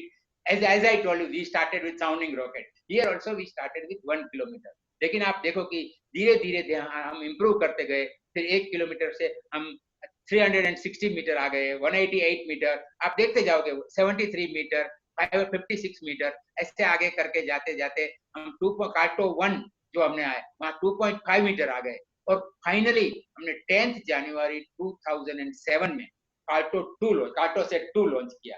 वो कार्टो सेट 2 लॉन्च किया, उसका रिजोल्यूशन था 1 मीटर। तो आपने देखा कि 1997 में हमारा जो एक पिक्सल था वो 1 किलोमीटर का था, वो 2007 में 1 मीटर, 1000 टाइम्स इंप्रूव हो गया। तो आप देख सकते हो दोनों पिक्चर, 1 किलोमीटर का जो पिक्चर था वो कैसा दिखता था और 1 मीटर का पिक्चर कार्टो सेट का panchromatic means black and white camera है, उसमें हमने और भी कैमरा लगाए हुए थे। तो ये ब्लैक एंड व्हाइट पिक्चर दोनों कैसे कंपैरिजन के लिए रखते हैं तो कैसे दिखते थे, तो कितना इंप्रूवमेंट हुआ। इसरो ने कितनी मेहनत करके, इसरो के जो इंजीनियर्स है उन्होंने कैसी मेहनत की और कैसा इंप्रूवमेंट पूरा किया कि हमने पावरफुल सैटेलाइट, और ये जो थे वो इतने पावरफुल सैटेलाइट थे कि उस समय जो बेस्ट इस समय जो बेस्ट सैटेलाइट है उसमें इसरो के भी सैटेलाइट है। उसमें एक चीज मैंने आपको नहीं बताई थी, वो मैंने दिखा दूं आपको कि इसके बीच में हमने 2001 में अक्टूबर 22 को एक सैटेलाइट बनाया था, टेक्नोलॉजी एक्सपेरिमेंट सैटेलाइट। वो एक्सपेरिमेंटल सैटेलाइट था, ये सब है वो ऑपरेशनल सैटेलाइट थे। हमने एक एक्सपेरिमेंटल सैटेलाइट कि हम क्या 1 मीटर से कम का सैटेलाइट बना सकते हैं। जब हम at that time we were working on 2.5 5.8 metre और हमने एक सैटेलाइट बनाया, उसकी वजह क्या थी मैं आपको बताऊंगा। और हमने सब मीटर मीन्स 1 मीटर से भी कम, जो मैंने आपको कहा कि 2007 में हमने 1 मीटर उससे भी कम पूरा इंडिजिनस मीन्स पूरा सैटेलाइट, पूरा उनके इंस्ट्रूमेंट सब इंडिया में बने थे, एक सैटेलाइट बनाया था। और वो सैटेलाइट काफी हैवी था, तो हमने बनाया, लेकिन हमने ये करके बताया कि 1 मीटर से भी कम रिजोल्यूशन हम बना सकते हैं। इसके बाद हमने और सैटेलाइट कार्टोसैट 2 सीरीज के और कार्टोसैट 3 सीरीज के सैटेलाइट बनाए हैं। वो 50 मीटर 50 सेंटीमीटर की चीज भी ग्राउंड पर देख सकते हैं। तो हमारा पहला जो सैटेलाइट था, नॉट रिमोट सेंसिंग सैटेलाइट, लेकिन पहला भारत का सैटेलाइट था, वो था 1975 में लॉन्च किया गया अप्रैल 19 को आर्यभट्टा। जो आर्यभट्टा लॉन्च किया उसका मास 300, देखो कितना कम था। और वो हमने लॉन्च व्हीकल, ये सैटेलाइट हमने बनाया था और वो एक्सपेरिमेंटल सैटेलाइट था। तब हमको कुछ सैटेलाइट कैसे कंट्रोल करना है, क्योंकि सैटेलाइट तो आप देख सकते हो कि काफी ऊंचाई 500 किलोमीटर की ऊंचाई पर होता है। तो 500 किलोमीटर की ऊंचाई पर जब सैटेलाइट है तो उसको कैसे रीओरिएंट करना है, उसके कैमरा को पृथ्वी की ओर कैसे दिखाना है, उसको उसका अगर स्पिन करवाना है, either you can spin or you can make it look continuously at one location. Agar you are making it look continuously at the same location, you call that satellite as 3-axis satellite. और अगर उसको spin करते हैं तो spinner करते हैं, दोनों type के सैटेलाइट होते हैं। लेकिन आजकल जो हमारे सैटेलाइट होते हैं वो 3-axis सैटेलाइट। तो आपको 3, लेकिन भास्करा 1, भास्करा 2 और आर्यभट्टा था वो तीनों स्पिनर थे। तो वो स्पिनर सैटेलाइट थे, तो उसको स्पिन कैसे करना है, कंट्रोल कैसे करना है, उसको उससे जो डेटा आता है तो उसकी हेल्थ को कैसे स्टडी करना है, तो ये सब स्टडी हमने इस सैटेलाइट से की थी। लेकिन ये लॉन्च हमने रसिया से करवाया था, तब हमारे पास लॉन्चर नहीं था। इस बीच में हमने सोचा कि जो साराभाई का एक स्वप्न था, आपको दूसरा पिक्चर दिखाया था, तब मैंने छोड़ दिया था वो पिक्चर। तब क्या वो उस पिक्चर में क्या था, साराभाई और नासा के जो वैज्ञानिक, मेन वैज्ञानिक है, उनके जो चेयरमैन है, वो एक मेमोरेंडम साइन कर रहे हैं। और मेमोरेंडम क्या था कि उनके पास तब ये एक सैटेलाइट बना रहे थे जिसका नाम था ATS-6 एडवांस टेक्नोलॉजी सैटेलाइट, वो बना रहे थे। ये 3 एक्सिस, इसमें कम्युनिकेशन था, इसमें काफी चीजें थी, लेकिन वो बेसिकली कम्युनिकेशन सैटेलाइट था। तो वो कम्युनिकेशन सैटेलाइट हमने उनके साथ वो एक मेमोरेंडम किया था कि वो सैटेलाइट 1 साल के लिए अगस्त 75 से जुलाई 31 1976 1 साल के लिए वो घुमा कर, क्योंकि वो सैटेलाइट अमेरिका ने अपने लिए बनाया था, तो वो अपने तरफ रखेंगे। तो अमेरिका तो भारत से ईस्ट वेस्ट में देखे तो 180 डिग्री करीब दूर है, तो मैंने आपको पैसे बताया कि वो 1/3 अर्थ को देख सकेगा, वो भारत को नहीं देख सकेगा। तो उन्होंने वहां रखा था, लेकिन 1 साल के लिए वो सैटेलाइट को खिसका के वो हमको दिखे ऐसे रख दिया था, और उससे हमने कुछ एक्सपेरिमेंट किए, और वो एक्सपेरिमेंट का नाम था site, satellite instructional television experiment. उसका नाम आपने सुना होगा। तो उसमें हमने क्या किया, तो हमने 1 साल के लिए सैटेलाइट को यूज किया। उसमें हमने सैटेलाइट से हम क्या करेंगे कि 2 स्टेशन बनाए थे। एक स्टेशन अहमदाबाद में था, अपलिंक स्टेशन, एक अहमदाबाद में अपलिंक स्टेशन था, दूसरा अपलिंक स्टेशन हमने दिल्ली में बनाया। और वहां पूरे भारत में हर अपने ये जो 2400 village which are distributed in 6 states और यूनियन टेरिटरीज ऑफ इंडिया, वहां से कुछ हर अपनी लैंग्वेज में प्रोग्राम बनाएंगे। वो प्रोग्राम स्टूडियो में बनेगा, वो प्रोग्राम इधर अहमदाबाद और दिल्ली भेजा जाएगा। फिर वहां से वो अपलिंक, जैसे आप सब चैनल देख रहे हो, वो चैनल भी वो अपलिंक करते हैं, वो प्रोग्राम वहां से अपलिंक करेगा। और वो 2400 विलेज में अपने उन्होंने वहां लैंग्वेज भी स्विच होती रहती है, जिस लैंग्वेज में आप कहोगे उस लैंग्वेज में आप देख सकते हो। तो इस सैटेलाइट को ऐसा यूज करके हमको ये दिखाना था कि सोसाइटल अपलिफ्ट करना है, सोसाइटी को अपलिफ्ट करना है, एजुकेट करना है सोसाइटी को सपोज की एजुकेशन के लिए करना है। जो लोग है उनको स्वच्छता कैसे रखना है वो समझाना है हमें। कोई खेती के जो हमारी कृषि है, कृषि के बारे में ज्ञान देना है। ये सब चीजें जो सैटेलाइट, साराभाई का स्वप्न था कि हम सैटेलाइट टेक्नोलॉजी का उपयोग हमारी जो सोसाइटी है उसका स्तर ऊपर लाने के लिए करेंगे। तो ये काम साइट ने किया था, और 1 साल तक वो काफी सक्सेसफुल रहा। आप साइट ये इसमें साइट डालकर अगर नेट पर सर्च करोगे तो आपको दिखेगा कि कितना सारा काम हुआ था। तब मैंने अभी हम देखेंगे कि इसके बाद हमने जो पहला भास्कर 1 सैटेलाइट मैंने आपको उसकी बात की, उसमें ये 2 कैमरा लगे हुए थे, 2 कलर फिल्टर है, ये 2 कलर फिल्टर के कैमरा लगे हुए थे। वो उसकी एक फ्रेम थी, वो 340 बाय 340 किलोमीटर की थी, और वो मैंने कहा 500 किलोमीटर की करीब ऑर्बिट से वो घूम रहा था। वो 500 किलोमीटर की ऑर्बिट, वो 535 किलोमीटर थी, और 1 किलोमीटर का वो result, but this was a spinner. और ये जो है वो कैमरा है, जब भी वो कैमरा वो घूमता रहता था, it was moving at 10 RPM revolution पर मिनट। और जब भी वो ये कैमरा है वो नीचे देखेगा तो ये ऐसे टिल्ट होकर घूमता था, तो कैमरा जैसे हमारे नीचे देखेगा तो पिक्चर लेता था और पिक्चर वो नीचे भेजता था। वो पिक्चर मैंने आपको देखा है 1 किलोमीटर रेडियस वाला। इसके बीच में हमें एक और अपॉर्चुनिटी मिली, क्योंकि ये तो रिमोट सेंसिंग सैटेलाइट था। हमने सोचा कि हमें कम्युनिकेशन सैटेलाइट का भी कुछ एक्सपेरिमेंट करना चाहिए। तो उसी समय आपने एरियन का नाम सुना है? एरियन है वो यूरोपियन स्पेस एजेंसी की एक संस्था है, और वो यूरोपियन स्पेस एजेंसी यूरोप के सभी देश साथ मिलकर, फ्रांस, जर्मनी, इटली, वो सब देश साथ मिलकर उन्होंने एक संस्था बनाई है जिसका नाम है European space agency.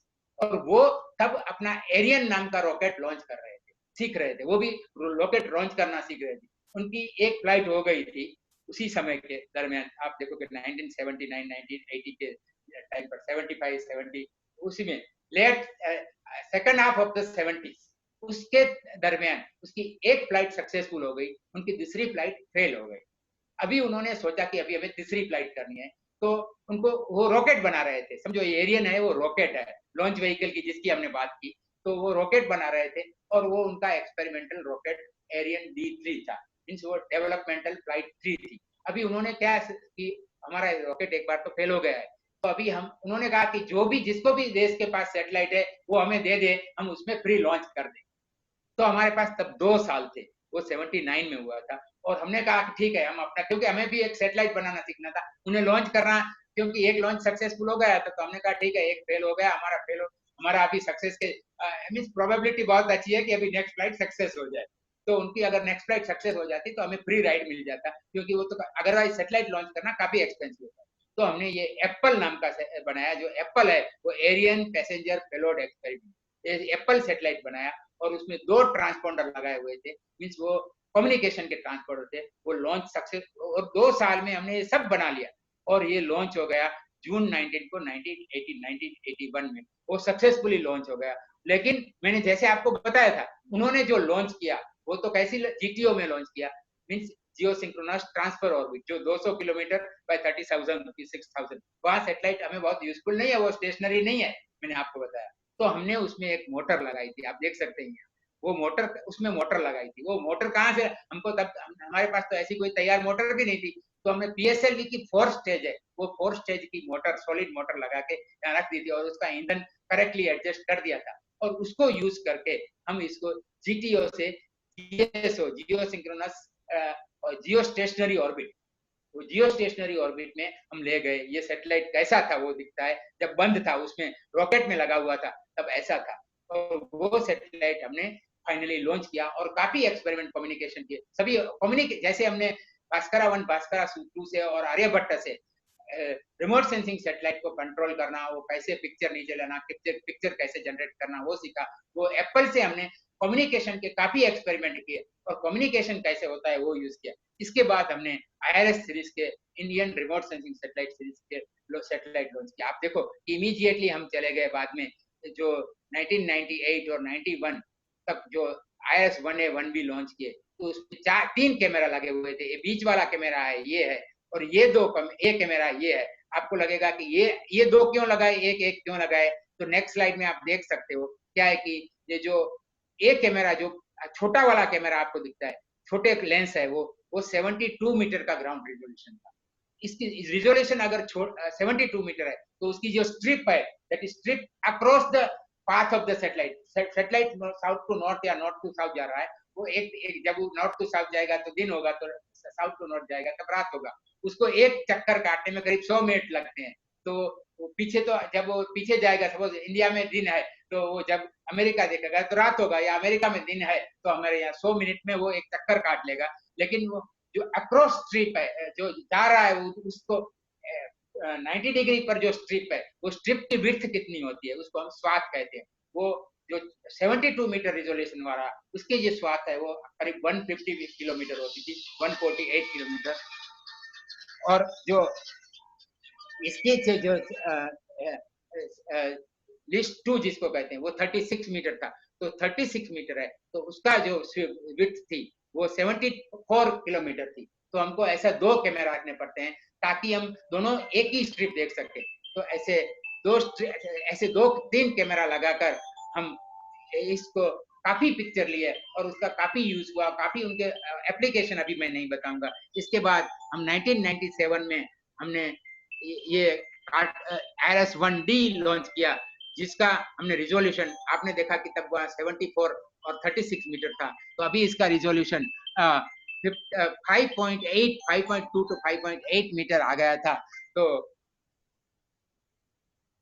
5.2 to 5.8 metre इतना रिजोल्यूशन हमने कर दिया। और ऐसे रिजोल्यूशन, और उसमें दो या 3 बैंड थे, उसमें भी 4 बैंड फाइनली हमने कर दिए थे। तो इसमें भी हमने 4 बैंड लगाया, और इसमें 4 बैंड आप देख सकते हो, कलर बैंड है, दीज आर कलर बैंड्स। तो कलर बैंड, हमेशा कलर बैंड को हम वेवलेंथ में दिखाते हैं। तो ये ग्रीन है, रेड है, इंफ्रारेड, नियर इंफ्रारेड है, और ये शॉर्ट वेव इंफ्रारेड है। तो ऐसे 4 कलर बैंड लगाए थे, और हमने ऐसे इंप्रूव करते गए। फिर मैंने आपको टेक्नोलॉजी एक्सपेरिमेंट सैटेलाइट कहा था, जो सब मीटर था, वो हमने बनाया था। उसमें काफी टेक्नोलॉजीज लगाई थी। ये टेक्नोलॉजी एक्स बैंड कैसे यूज करना है, स्टेप एंड स्टेयर टेक्नोलॉजी वो क्या होती है मैं आपको बताता हूँ। कि क्योंकि ये सैटेलाइट काफी फास्ट मूव करते हैं, आप सैटेलाइट की वेलोसिटी देखोगे 500 किलोमीटर, तो करीब 7.5 किलोमीटर पर सेकंड जितनी होगी। तो अगर हम ऐसा पिक्चर लेंगे,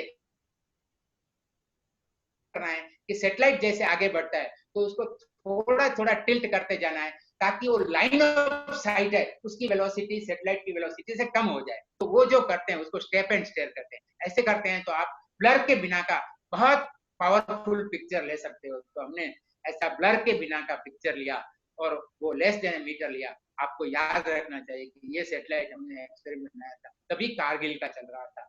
तो हम, अगर हमारे बॉर्डर के ऊपर भी ये सैटेलाइट देख सकता है, और हम देख सकते हैं कि हमारे बॉर्डर के ऊपर कुछ नहीं हो रहा है, और हमारा जो ओशन है वो भी 1 सब मीटर रिजोल्यूशन से हम देख सकते हैं कैसी कैपेबिलिटीज है। तो ये सब हमने किया टेक्नोलॉजी एक्सपेरिमेंट सैटेलाइट से 2000। बट ये काफी हेवी था। ये जो आप देखते हैं वो कैमरा जो पूरा यहाँ बनाया था काफी हेवी था, जो स्टील का पूरा उसका बॉडी था वो पूरा स्टील का था, तो काफी हेवी था, वो हमने बनाया। इसके बाद में इसके जो आपने उसका जो मिरर है वो 560 mm एपर्चर वाला मिरर f7 था। और आप देख सकते हैं कि वो जो स्ट्रिप थी, विड्थ थी, जो स्वाथ कहते हैं, वो 13.5 किलोमीटर थी, और 1 मीटर से भी कम रिजोल्यूशन थी, ये देख सकता था। इसके बाद हमने जो हमारा जो पूरा काम था, हमने दूसरा एक बनाया इसके बीच में, ऑफकोर्स 2003 में इसके पीछे बनाया था, वो IRIS P6 या रिसोर्सेज कहते हैं। उसके ऊपर जो ये कैमरा है, लिस्ट 4 कैमरा है, उसकी खूबी क्या थी कि ये पूरा घूम सकता है एक्सिस के ऊपर। तो आप क्या कर सकते हैं कि स्टीरियो पिक्चर ले सकते हैं। तो इसमें हम स्टीरियो पिक्चर भी लेते हैं। तो स्टीरियो पिक्चर और बाकी के जो पेलोड थे वो काफी बहुत बड़ा स्वाथ है, वो करीब आप 1000 किलोमीटर 1500 किलोमीटर इतना स्वाथ ले सकते हो। तो ये ऐसे भी हमने सैटेलाइट बनाए और 3 एक्सिस सैटेलाइट आप देख सकते हो कि यहाँ जो है ये इतने सारे कैमरा इसमें लगे हुए थे। लिस्ट 4 लगा हुआ था ऊपर, जो मैंने आपको कहा, जिसका 5.8 मीटर रिजोल्यूशन था। लिस्ट 3 लगा हुआ था जिसका 23.5 मीटर और एविप्स था। ऐसे आपको लगता है ऐसे क्यों लगाते हैं? तो यहाँ दिखता है कि आप क्या करो, ये सैटेलाइट जा रहा है तो आप पूरी ये ऐसे जा रहा है, आप इतनी पूरी बड़ी स्ट्रिप 740 किलोमीटर की स्ट्रिप देख सकते हो। और लेकिन इसका रिजोल्यूशन अच्छा नहीं हो सकता है। बाद में आप क्या करोगे कि इस दूसरे कैमरा से आप देखोगे कि नहीं ये मुझे यूजफुल है, तो दूसरे कैमरा जो मीडियम रिजोल्यूशन कैमरा, उससे 141 किलोमीटर की स्वाथ करके आप उसको फाइन रिजोल्यूशन से देख सकते हो। और ये ऊपर जो दूसरा कैमरा है जो हमारा लिस्ट 4 है, उसको आप टिल्ट करके आपको ऐसा लगा कि यहाँ ये पोर्शन है वो काफी अच्छा था, तो उसको टिल्ट करके देख सकते हो। तो ये नेस्टिंग कहा जाता है, या उसको आप कहते हैं कि जैसे भी रिजोल्यूशन इंप्रूव करते जाओ और आपको रिजोल्यूशन कम है तो बहुत बड़ा एरिया देख सकते हो, और रिजोल्यूशन ज्यादा है तो आपको एरिया कम दिखेगा। लेकिन आपको आपने ये कैमरा ऐसा बनाया है वो टिल्ट करके दाएं बाएं सब देख सकता है, और आप 796 किलोमीटर पूरा एरिया में छोटा सा एक एरिया है 13 किलोमीटर 14 किलोमीटर का, वो आप देख सकते हैं विथ फाइन मच फाइनर रिजोल्यूशन। तो हमने ये तीनों कैपेबिलिटी एक ही IRIS P6 में रखी थी। तो IRIS P6 बाद में हमने कार्टोसेट बनाया जिसका रिजोल्यूशन 2.5 मीटर था। तो आप 2.5 मीटर से पेनक्रोमेटिक मींस हम जो जिसको ब्लैक एंड व्हाइट कहते हैं, ये ऐसे पिक्चर ले सकते हैं। तो ऐसे कैमरा हम आगे बढ़ाते गए, इसके रिजोल्यूशन आप देख सकते हैं कि ऐसे काफी सैटेलाइट हमने बनाए। और बाद में मैंने आपको बनाया जो लास्ट रिमोट सेंसिंग सैटेलाइट बनाया हमने, वो कार्टोसेट 2 बनाया था। और कार्टोसेट 2 है उसका रिजोल्यूशन लेस देन ए मीटर था, और काफी पूरी सीरीज के सैटेलाइट बनाए। और वो पहला सैटेलाइट था 2007 में छोड़ा था। उसके बाद काफी 2013 तक हमने काफी कार्टोसेट सैटेलाइट, क्योंकि उसकी लाइफ मैंने कहा डिसाइडेड होती है, लाइफ खत्म हो जाए इससे पहले या तो आपको फ्रीक्वेंसी ज्यादा चाहिए, मींस ये सैटेलाइट एक बार चला गया, दूसरी बार आएगा 100 मिनट के बाद आएगा, लेकिन तब तक पृथ्वी भी 100 मिनट में गुम गए होगी, तो आप उसी जगह पर नहीं देख पाओगे और जगह पर। तो आप ऐसे 4-5 सैटेलाइट रख दो, तो उसका जो आपको फ्रीक्वेंसी रिपीटेशन फ्रीक्वेंसी है वो काफी फास्ट हो जाएगी। तो आपको अगर कोई रिपीटेडली देखना है और आपको कंटिन्यूअस ऑलमोस्ट कंटिन्यूअस विजन रखना है, तो एक ये उपाय है। दूसरा क्या उपाय है वो मैं आपको बताऊंगा। तो ये हमने कार्टोसेट 2 सीरीज के काफी सैटेलाइट लॉन्च किए हैं। फिर अगर बाद में देखो, आप देखो कि कैसे स्ट्रिप ले सकते हैं इसमें, इसका कैमरा भी आप कैसे भी उसका मुंह घुमा सकते हो और हर दिशा में देख सकते हो, ऐसा एक कार्टोसेट 2 था। और उसका पिक्चर है, आप देख सकते हो, बेंगलोर का पिक्चर देखो कितना क्लियर पिक्चर, लेस देन ए मीटर रिजोल्यूशन आप देख सकते हो। बाद में आपने देखा कि ये जो सैटेलाइट है उसको हम ऑप्टिकल सैटेलाइट कहते हैं, मींस ये इंफ्रारेड या तो विजिबल रेंज में काम करते हैं। अगर इस रेंज में काम करते हैं तो आप डे नाइट में, इंफ्रारेड नाइट को देख सकता है, ये विजिबल है वो दिन को देख सकता है। लेकिन अगर क्लाउड आ गए या काफी बारिश है तो आप देख नहीं पाओगे। तो आपको थ्रू क्लाउड 24/7 देखना है, तो उसके लिए आपको रडार सैटेलाइट बनाने पड़ते हैं। तो हमने टोटल 4 रडार सैटेलाइट भी छोड़े हैं। तो 2009 में छोड़ा था। रडार सैटेलाइट काफी कॉम्प्लेक्स होता है और उसका रिजोल्यूशन और स्वास्थ्य के काफी कॉम्प्रोमाइज होते हैं, लेकिन उसकी कैपेबिलिटी सबसे अच्छा है कि 24/7 चलता है। तो हमने ये भी रिमोट सेंसिंग सैटेलाइट बनाए हैं। आप देख सकते हैं यहाँ कि 3 मीटर रिजोल्यूशन से आप करके 50 मीटर रिजोल्यूशन एक ही सैटेलाइट से कर सकते हो। उसमें भी ये ट्रेड ऑफ है कि विड्थ ज्यादा चाहिए स्वाथ की या तो रिजोल्यूशन ज्यादा चाहिए, इसके मुताबिक आप उसको कर सकते हो। लेकिन उसका डेटा है, उसका प्रोसेसिंग में काफी टाइम लगता है। डेटा भी आपको डायरेक्ट पिक्चर नहीं मिलता है, आपको जो डेटा मिलता है उसको काफी प्रोसेस करने के बाद पिक्चर जनरेट करना पड़ता है। अभी मैं बताऊंगा कि मैंने आपको बताया कि ये जो हमारे रिमोट सेंसिंग सैटेलाइट है, कम्युनिकेशन सैटेलाइट है, इसके सिवा हमने वेदर सैटेलाइट भी छोड़े। तो कल्पना था वो हमारा एक वेदर सैटेलाइट था, वो हमने 2002 में छोड़ा था। हमारे इनसेट सीरीज के भी काफी सैटेलाइट थे, कल्पना बिल्कुल वेदर सैटेलाइट था। और मैंने यहाँ दिया है कि मैंने आपको कहा कि हमारा PSLV था, वो काफी फ्लेक्सिबल है, वो काफी वर्सेटाइल है। उससे हम न केवल पोलर ऑर्बिट में सैटेलाइट छोड़ सकते हैं, लेकिन हम जियो स्टेशनरी ऑर्बिट के लिए GTO में भी सैटेलाइट, तो कल्पना सैटेलाइट है, वो कल्पना सैटेलाइट है, उसमें ये जो कैमरा लगा हुआ है उसमें विजिबल भी है, IR है। और ये सैटेलाइट, क्योंकि ये वेदर सैटेलाइट है, तो क्यों वेदर में आपको बहुत अच्छा रिजोल्यूशन नहीं चाहिए, लेकिन आपको हर हाफ एन आवर, हर या 5-10 मिनट में या आधा घंटे में पिक्चर लेना है, क्योंकि कोई साइक्लोन आता है तो आपको साइक्लोन ट्रैक करना है, तो आपको पिक्चर का रिजोल्यूशन बहुत अच्छा नहीं है तो चलेगा, लेकिन every how cyclone is moving that you have to see. या कोई सपोज कि आपको ऐसे देखना है कि टेम्परेचर वेरी हो रहा है ओशन का, तो ये टेम्परेचर ओशन वेरिएशन, क्योंकि इससे आप वेदर प्रेडिक्ट कर सकते हो कि हमारा मानसून कैसा आएगा, 2 दिन के बाद टेम्परेचर क्या होगा पृथ्वी का। तो इसके लिए वेदर स्टडी के लिए आपको बहुत अच्छा रिजोल्यूशन नहीं चाहिए, लेकिन आपको फ्रीक्वेंसी अच्छी चाहिए। तो आप वहाँ एक ऐसा इंस्ट्रूमेंट इसमें रख दो कि जो जियो स्टेशनरी ऑर्बिट में, जो आपको कंटिन्यूअसली आपके एरिया को 1/3 अर्थ को देखता रहेगा, आप पिक्चर लेते रहो। Either if you are taking pictures of full 1/3 of the earth, it will take half an hour, but if you are taking smaller pictures only of India or only of Asia, then you can take 5-10 minutes every picture and you can track a cyclone. तो ये जो था हमारा कल्पना ऐसा था, और हमने launch किया PSLV को यूज करके। इसके बाद हमने और भी काफी इनसेट सीरीज के सैटेलाइट लॉन्च किए हैं, GSLV को यूज करके लॉन्च किए हैं, और एरियन को यूज करके भी लॉन्च किए हैं।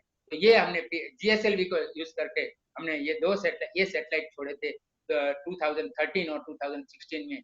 ये भी कल्पना की तरह थे, लेकिन ये काफी मोर कैपेबल थे, उसमें कलर बैंड ज्यादा थे, रिजोल्यूशन बहुत अच्छा था, लेस जो विजिबल था उसमें, कल्पना में रिजोल्यूशन था विजिबल का वो 2 किलोमीटर था, उसमें इसमें विजिबल का रिजोल्यूशन 1 किलोमीटर था। तो उसमें जो इंफ्रारेड चैनल थी उसका 4 किलोमीटर रिजोल्यूशन था, तो इसमें इंफ्रारेड चैनल भी काफी 6 टोटल 6 चैनल थी, और इंफ्रारेड के कुछ का रिजोल्यूशन 2 किलोमीटर तक था। तो हमने और इसमें काफी और भी चीजें लगाई हुई थी। इसमें हमने एक और इंस्ट्रूमेंट रखा है जिसका नाम साउंडर कहते हैं। मैंने आपको कहा था एटमॉस्फेरिक साउंडिंग, लेकिन एटमॉस्फेरिक साउंडिंग आप उस ऑर्बिट से जहां हमारे कम्युनिकेशन सैटेलाइट होते हैं, जियो स्टेशनरी ऑर्बिट, वहां से भी आप कर सकते हो। तो ये जियो स्टेशनरी ऑर्बिट से एटमॉस्फेरिक साउंडिंग कैसे करना, मीन्स आप vertical profile of temperature, water vapour, या तो इवन ओजोन का प्रोफाइल सब आप कर सकते हो। तो इसके लिए भी इंस्ट्रूमेंट इसमें लगे हुए थे। तो ये आप देख रहे हैं इनसेट 3DR, डी और DR दोनों आइडेंटिकल थे।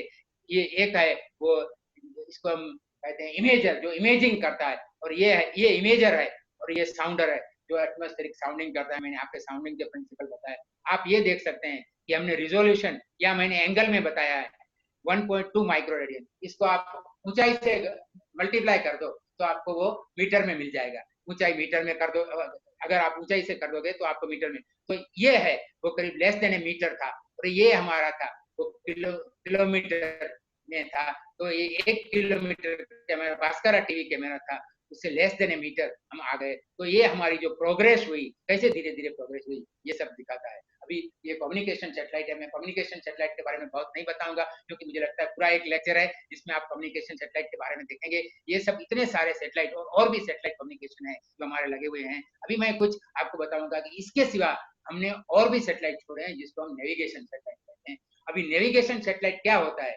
नेविगेशन सैटेलाइट, आपने GPS का नाम सुना होगा, आपके पास, सबके पास स्मार्टफोन भी होंगे। स्मार्टफोन है वो आपको बता देता है कि आप कहाँ हैं, लेकिन इसके लिए जो हम सैटेलाइट यूज करते हैं वो अमेरिका का GPS सैटेलाइट यूज करते हैं। जो अमेरिका का सैटेलाइट यूज करते हैं वो अमेरिका के सैटेलाइट यूज करके आपको आपकी पोजीशन मिलती है। लेकिन फिर हमने सोचा, तो अमेरिका का जो सैटेलाइट, जो 36 सैटेलाइट है वो सब घूमते रहते हैं, वो हमें इंफॉर्मेशन देते रहते हैं, और उसका यूज करके हमें ये पता चलता है हम कहाँ हैं हमारे मोबाइल के ऊपर। लेकिन हमें तो उसका यूज नहीं करना है हम, क्योंकि वो अमेरिका कभी भी हमें शट ऑफ कर देता है, सकता है, किसी को भी शट ऑफ कर देता है। ऑफकोर्स अभी यूरोप के भी है, चाइना के भी है, रशिया के भी ऐसे नेविगेशन सैटेलाइट्स है जिससे हमें हम कहाँ हैं, या हमारे, और हम जब अगर शिप में ले जाते हैं शिप कहाँ है, अगर हम एरोप्लेन में ले जाते हैं तो एरोप्लेन कहाँ है, हम पूरा नेविगेशन कर सकते हैं। तो हमने भी एक रीजनल नेविगेशन सिस्टम बनाई, Indian regional navigation satellite system, IRNSS, जिसको अभी नाविक कहा जाता है।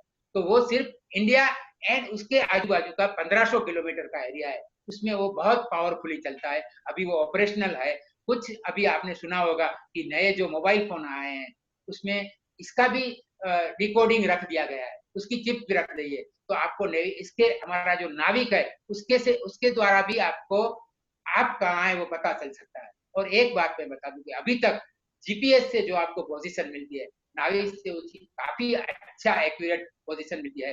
जो अभी आप नया स्मार्टफोन खरीदे तब उसमें आप नाविक से भी देखो कि आपको कितनी अच्छी पोजीशन एक्यूरेसी मिल सकती है। तो ये और चीजों के लिए, डिफेंस के लिए भी यूज हो सकती है। हमारा जो ट्रेन का लोकेशन ढूंढना है, ट्रेन कहाँ है, ट्रेन कैसे देरी से चल रही है, जल्दी चल रही है, विमान का लोकेशन देखना है हमें, हमारा शिपिंग के लोकेशन देखना है, ये सब उसकी मूवमेंट देखनी है, उसकी वेलोसिटी देखनी है, टाइम का सिंक्रोनाइजेशन भी हो सकता है। तो ये पूरे के लिए अभी हम हमारे नाविक यूज कर सकते हैं। एक क्वेश्चन मुझे पूछना है कि आप ये ढूंढ के मुझे बताओ कि हम सैटेलाइट को कैसे पता चलता है कि आप कहाँ हो। जैसे भी आप ऑन करते हो जीपीएस तो आपको पता चल जाता है यहाँ के आप कहाँ हो, लेकिन आपको तो पता चला कि आप कहाँ हो तो आपको सैटेलाइट बता रहा है। तो सैटेलाइट को कैसे पता चला कि आप कहाँ हैं, ये आप ढूंढ के मुझे बताना। ये हम बताएं, ये जो हमारे जो सैटेलाइट, बाकी जो सैटेलाइट है नेविगेशन के satellite, most of the satellites are in middle earth orbit, about उनकी ऑर्बिट है वो 20,000 किलोमीटर के ऊपर होती है। लेकिन हमारी है वो जियो सिंक्रोनस या जियो स्टेशनरी है। उसका फर्क मैं बता देता हूँ। जियो स्टेशनरी है वो प्लेन दोनों है 36,000 किलोमीटर पर, लेकिन जो इक्वेटोरियल ऑर्बिट, इक्वेटर में जो ऑर्बिट होती है उसको जियो स्टेशनरी कहते हैं। अगर इक्वेटर के साथ कुछ एंगल बनाती है वो ऑर्बिट तो उसको जियो सिंक्रोनस कहते हैं, क्योंकि वो उसका सैटेलाइट को जाने पूरा एक पृथ्वी का चक्कर काटने में 24 आवर्स लगते हैं, लेकिन वो आपको स्थिर नहीं दिखाई देगा। वो स्काई में आपको एक फिगर ऑफ 8 पूरे एक दिन में वो फिगर ऑफ 8 बना देगा। तो वो आपका एंटेना है वो घुमाना पड़ेगा। लेकिन ये जो मोबाइल का एंटेना होता है वो ऐसा होता है कि वो थोड़ा सैटेलाइट ऊपर नीचे चला गया और उसका सिग्नल स्ट्रेंथ थोड़ी कम हो गई तो भी आप रिसीव कर सकते हैं, क्योंकि उसमें पावरफुल ट्रांसपोंडर लगे हुए होते हैं। तो आपको ऐसे घुमाना नहीं पड़ता है मोबाइल की ताकि आप सैटेलाइट को। लेकिन ये 4 है वो जियो सिंक्रोनस ऑर्बिट में है, सैटेलाइट है हमारे नाविक के, और 3 है वो जियो स्टेशनरी है, जिससे आपको एक्यूरेसी काफी अच्छा मिलती है। इसके सिवा और भी रीजन है कि जिसकी वजह से ये आपका जियो सिंक्रोनस IRNSS बताया गया है। अभी मैं थोड़ी बातें करूंगा। हमारे जो हमने लॉन्च किए है चंद्रयान-1 जो अक्टूबर 2008 में बना है, अक्टूबर 22 2008 में लॉन्च किया था। और वो हमने लॉन्च किया था किसको यूज करके, PSLV को यूज करके। और उसको हमने लॉन्च PSLV ने कहाँ किया उसको लॉन्च, ये पूरा उसमें कितने सारे इंस्ट्रूमेंट, अभी मैं इसके बारे में पूरा नहीं बताऊंगा, लेकिन इसमें एक चीज बताऊंगा कि इसमें हमने एक मून इम्पैक्ट प्रोब लगाया था। आपने 20 किलो वजन का था। जब वो मून की अर्थ ऑर्बिट में पहुंच गया, 100 किलोमीटर मून के ऑर्बिट में पहुंच गया ये पूरा सैटेलाइट, तब उसने क्या किया कि इसको छोड़ दिया और वो धीरे धीरे नीचे आने लगा। लेकिन उसका कोई कंट्रोल नहीं था, लेकिन हमें पता था उसे कहाँ छोड़ना है, किस पॉइंट पर छोड़ना है, और हमने ऐसे उसको छोड़ा कि वो हमको जहां उसको टकराना था कोई कंट्रोल नहीं था, बट किस टाइम पर छोड़ते हैं, क्योंकि चंद्र के ऊपर एटमॉस्फेयर नहीं है तो उसकी गति भी हम कैलकुलेट कर सकते हैं। We can calculate its motion, at which rate it will be going, which direction, which path it will take. तो हमने उसको छोड़ दिया। Only thing what we can not control is what speed it will go. So it went with a very high speed and south pole पर हमने, south pole के काफी नजदीक जहां उसको हमें टकराना था वहां हमने उसको छोड़ दिया। और वहां पहुंचकर उसने एस्टैब्लिश कर दिया कि भारत भी चंद्र पर एटलीस्ट खुद नहीं पहुंचा है, तो भारत का ध्वज है, उसमें एक ध्वज लगाया हुआ है, भारत का ध्वज का चिन्ह था, वो चंद्र पर पहुंच गया है। तो मुझे ये बताना था। इसके सिवा एक और चीज थी उसमें, वो ये मैं ये बताता हूँ कि हमारा जो PSLV था उसने इस ऑर्बिट में उसको छोड़ दिया था 254 किलोमीटर बाय 23,000 किलोमीटर। फिर सैटेलाइट ने अपनी मोटर को यूज करके ऐसे ऑर्बिट को काफी इलिप्टिकल बनाता गया और ऐसे इलिप्टिकल बनाई। लेकिन देखो आप इलिप्टिकल लास्ट उसको जब धक्का दे देते हैं इस ऑर्बिट में, तब मून तो यहाँ होता है। अभी सैटेलाइट यहाँ से ऐसे पहुंचने का जो, ये अभी वो सैटेलाइट नहीं है, क्योंकि अभी तक वो पृथ्वी के आजू बाजू घूम रहा था, तब तक सैटेलाइट है। लेकिन जब वो यहाँ पहुंच जाता है तब वो सैटेलाइट नहीं रहता है। क्यों नहीं रहता है मैं बताता हूँ, लेकिन इसके बीच में ये बता दूं कि जब हमने सैटेलाइट को यहाँ से लास्ट धक्का दिया, ये धक्का देते आप उसका इंजन को फायर करते हो, यहाँ जब लास्ट टाइम इंजन ने फायर किया तब सैटेलाइट इस दिशा से जाकर घूमता है, और तब हमारा मून यहाँ था।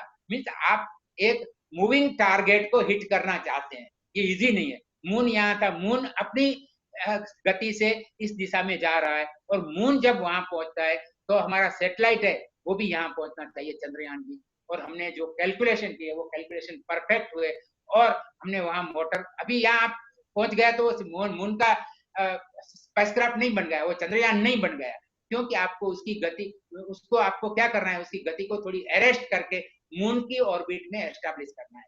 तो हमने वहां उसकी गति को अरेस्ट करके मून की पहले इतनी बड़ी ऑर्बिट में एस्टेब्लिश किया, क्योंकि थोड़ा इजी है, और बाद में वहां मोटर को फिर फायर कर, ये जो ऑर्बिट हमने बढ़ाई थी यहाँ छोटी करके 100 किलोमीटर ऑर्बिट में, ये आप पूरी एक्सरसाइज कैसे हुई ये बताया हुआ है, आप देख सकते हैं। और फिर इसमें काफी इंस्ट्रूमेंट लगाए हुए थे, वो इंस्ट्रूमेंट पूरा आप देखो, रेडियो फ्रीक्वेंसी से कर गैमा रे तक थे उसमें। आपको एक इंस्ट्रूमेंट M3 है, वो आपको पता है कि चंद्रयान 1 ने जो पानी ढूंढा था कि मून के ऊपर वाटर है, ये इंस्ट्रूमेंट M3, M क्यूब कहते हैं, वो M क्यूब से ढूंढा गया था। M क्यूब इंस्ट्रूमेंट कैसा था वो मैंने आपको दिखाया, मून मिनरलॉजी मैपर ये इंस्ट्रूमेंट था, वो इंस्ट्रूमेंट नासा का था। वो हमने उसको, उसमें जो ये रेंज था, कैसे अभी आपको देखेगा पानी कैसे देखते हैं, तो मैं आपको पानी दिखता नहीं आपको वहां, लेकिन हर कोई भी खनिज है या वाटर मॉलिक्यूल है, वो कुछ कलर को एब्सॉर्ब कर लेते हैं। अभी कलर को हम बैंडविड्थ कहेंगे या तो हम वेवलेंथ कहेंगे, क्योंकि colour is recognised by wavelength.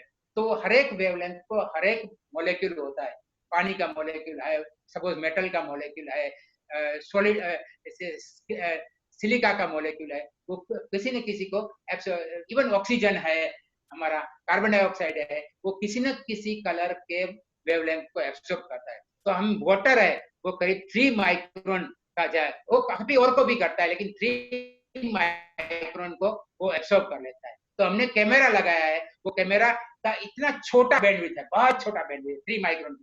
तो हम देखते रहते हैं कि उसमें सिग्नल कैसा आता है। जब हम देखते हैं कि वो सिग्नल बहुत कम हो गया, मीन उस वहां पानी है, और जैसे भी सिग्नल जितना कम होता है उतना पानी ज्यादा है, क्योंकि वो एब्सॉर्ब जो नीचे से, तो क्योंकि फाइनली तो क्या करता है चंद्र में, तो सूर्य का प्रकाश रिफ्लेक्ट करता है, और सूर्य का प्रकाश तो 5000 केल्विन है, तो सभी वेवलेंथ में आ रहा है। तो जो वेवलेंथ में प्रकाश कम हो गया, वो चंद्र के ऊपर, वहां actually Chandra doesn't have atmosphere, but very small molecules are there. Those molecules go on absorbing. तो ये वाटर के मोलेक्यूल है, वो 3 माइक्रोन को एब्सॉर्ब करते हैं। और जो हम वहां जो हमने स्पेक्ट्रोमीटर करके कैमरा है, जो बहुत छोटे छोटे काफी बैंड होते हैं, कलर बैंड होते हैं, वो बहुत छोटे बैंड के कलर होते हैं, 150 कलर के बैंड होते हैं। तो उसमें जो ये था, वो जब एब्सॉर्ब करता है तो हमें पता चलता है कि वहां वाटर है, और फिर वो तो घूमता रहता है पोल टू पोल, और चंद्र घूमता रहता है, तो आप पूरे चंद्र की सतह पर पानी कितना है वो आप देख सकते हो, और आप ये देख सकते हो पूरा पानी का मैपिंग किया था।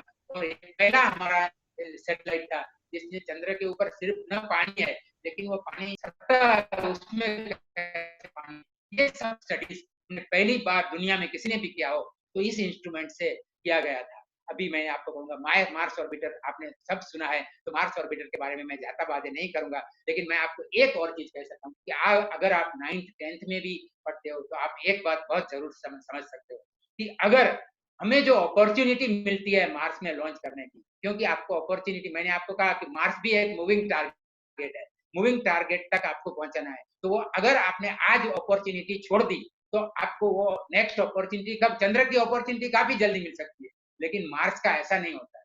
आप देख सकते हैं यहाँ कि अगर आपने एक अपॉर्चुनिटी मिस कर दी तो नेक्स्ट अपॉर्चुनिटी 26 मंथ्स के बाद मिलेगी। तो हमने जो इंस्ट्रूमेंट तैयार किया था वो हमने इतना फास्ट किया था कि हम तो जो पहली अपॉर्चुनिटी है उसी अपॉर्चुनिटी में, क्योंकि 26 मंथ के बाद काफी और भी प्रॉब्लम थे, हमारे और भी प्रोग्राम थे, तो हमें ऐसे किया। और ये कैलकुलेशन है, आप 9th या 10th में पढ़ते हो, ये मैंने सिर्फ बिल्कुल सिंपल मैथ यूज करके किया है, आप भी सिंपल मैथ यूज करके देखो तो आप देख सकोगे, ये समझ सकोगे कि आप 26 मंथ के बाद नेक्स्ट अपॉर्चुनिटी मिलेगी और तभी आप लॉन्च कर पाओगे।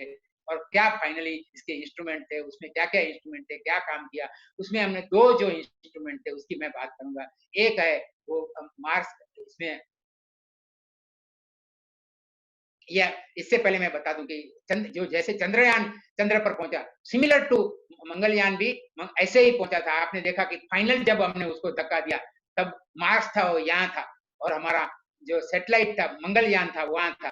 मंगलयान इस रास्ते से वहां पहुंचा मार्स उस रास्ते से यहाँ पहुंचा, फिर अगेन मूविंग टारगेट में ये जब वहां पहुंचा है, उसी at that right moment you have to reach there, हम पहुंचे पहली बार। और हम पूरे दुनिया में पहले ऐसे थे कि फर्स्ट ट्रायल में सक्सेसफुल होकर हम एग्जैक्टली उसको ऑर्बिट में, मून के, मार्स की ऑर्बिट में पहुंचा पाए। किसी ने भी पहले प्रयत्न में ये सक्सेस नहीं अटेम्प्ट किया था, अटेम्प्ट किया था लेकिन सक्सेसफुल नहीं हुए थे। हम पहले ऐसे राष्ट्र थे जो पहले अटेम्प्ट में सक्सेसफुल हो गए। मार्स ऑर्बिटर मिशन था, वो मार्स को एग्जैक्ट वहां पहुंचे, और न वो मार्स में टकराया, और न ऑर्बिट इतनी खराब हो गई कि वो वहां से चल जाए और मार्स को सलाम करते हुए वो मून, सन की ओर निकल जाए, ऐसा भी नहीं हुआ, और वो मार्स ऑर्बिटर मिशन बन गया। ये आपने देख लिया कि उसमें एक मार्स कलर कैमरा था, वो सिर्फ देखो आपको कितना छोटा कैमरा बनाया है, सिर्फ 1.4 केजी का कैमरा था। और वो कैमरा टोटल वेट है वो हमारा 15-20 किलो का था टोटल वेट। देखो 15 किलो के सब इंस्ट्रूमेंट, इतने सारे, स्पेक्ट्रोमीटर जो मैंने आपको कहा वो स्पेक्ट्रोमीटर था, मिथेन सेंसर था। मिथेन सेंसर आपको क्यों लगाया होगा, क्योंकि मिथेन है वो एक ऐसी चीज है वो जो वोल्केनो से भी निकलती है, या वो मनुष्य या तो कोई लाइफ है वो भी मिथेन निकालता रहता है, any life, not human being. तो आपको ये ढूंढना है वहां कोई लाइफ थी, क्योंकि उस दोनों के सिग्नेचर होते हैं वो अलग होते हैं। तो आप वो सिग्नेचर से फाइनली डिटरमाइन करते हैं कि ये वोल्केनो से निकला है मिथेन, या कोई लाइफ से निकला है। लेकिन अभी तक हमें कोई मिथेन ऐसा मिला नहीं है जो हम कह सकें कि लाइफ है। हम काफी साल से जो हमने लॉन्च किया तभी से हम घूम रहे हैं, लेकिन हमें मिथेन जाने। इसके बाद हमने पुणे में ही यह बना है, पुणे में एस्ट्रोसेट बना, जो हमें एस्ट्रोनॉमिकल ऑब्जर्वेशन के लिए, उसके मैं ज्यादा बातें नहीं करूंगा। लेकिन बाद में चंद्रयान 2, आपने देखा कि चंद्रयान 2 है वो काफी हाई।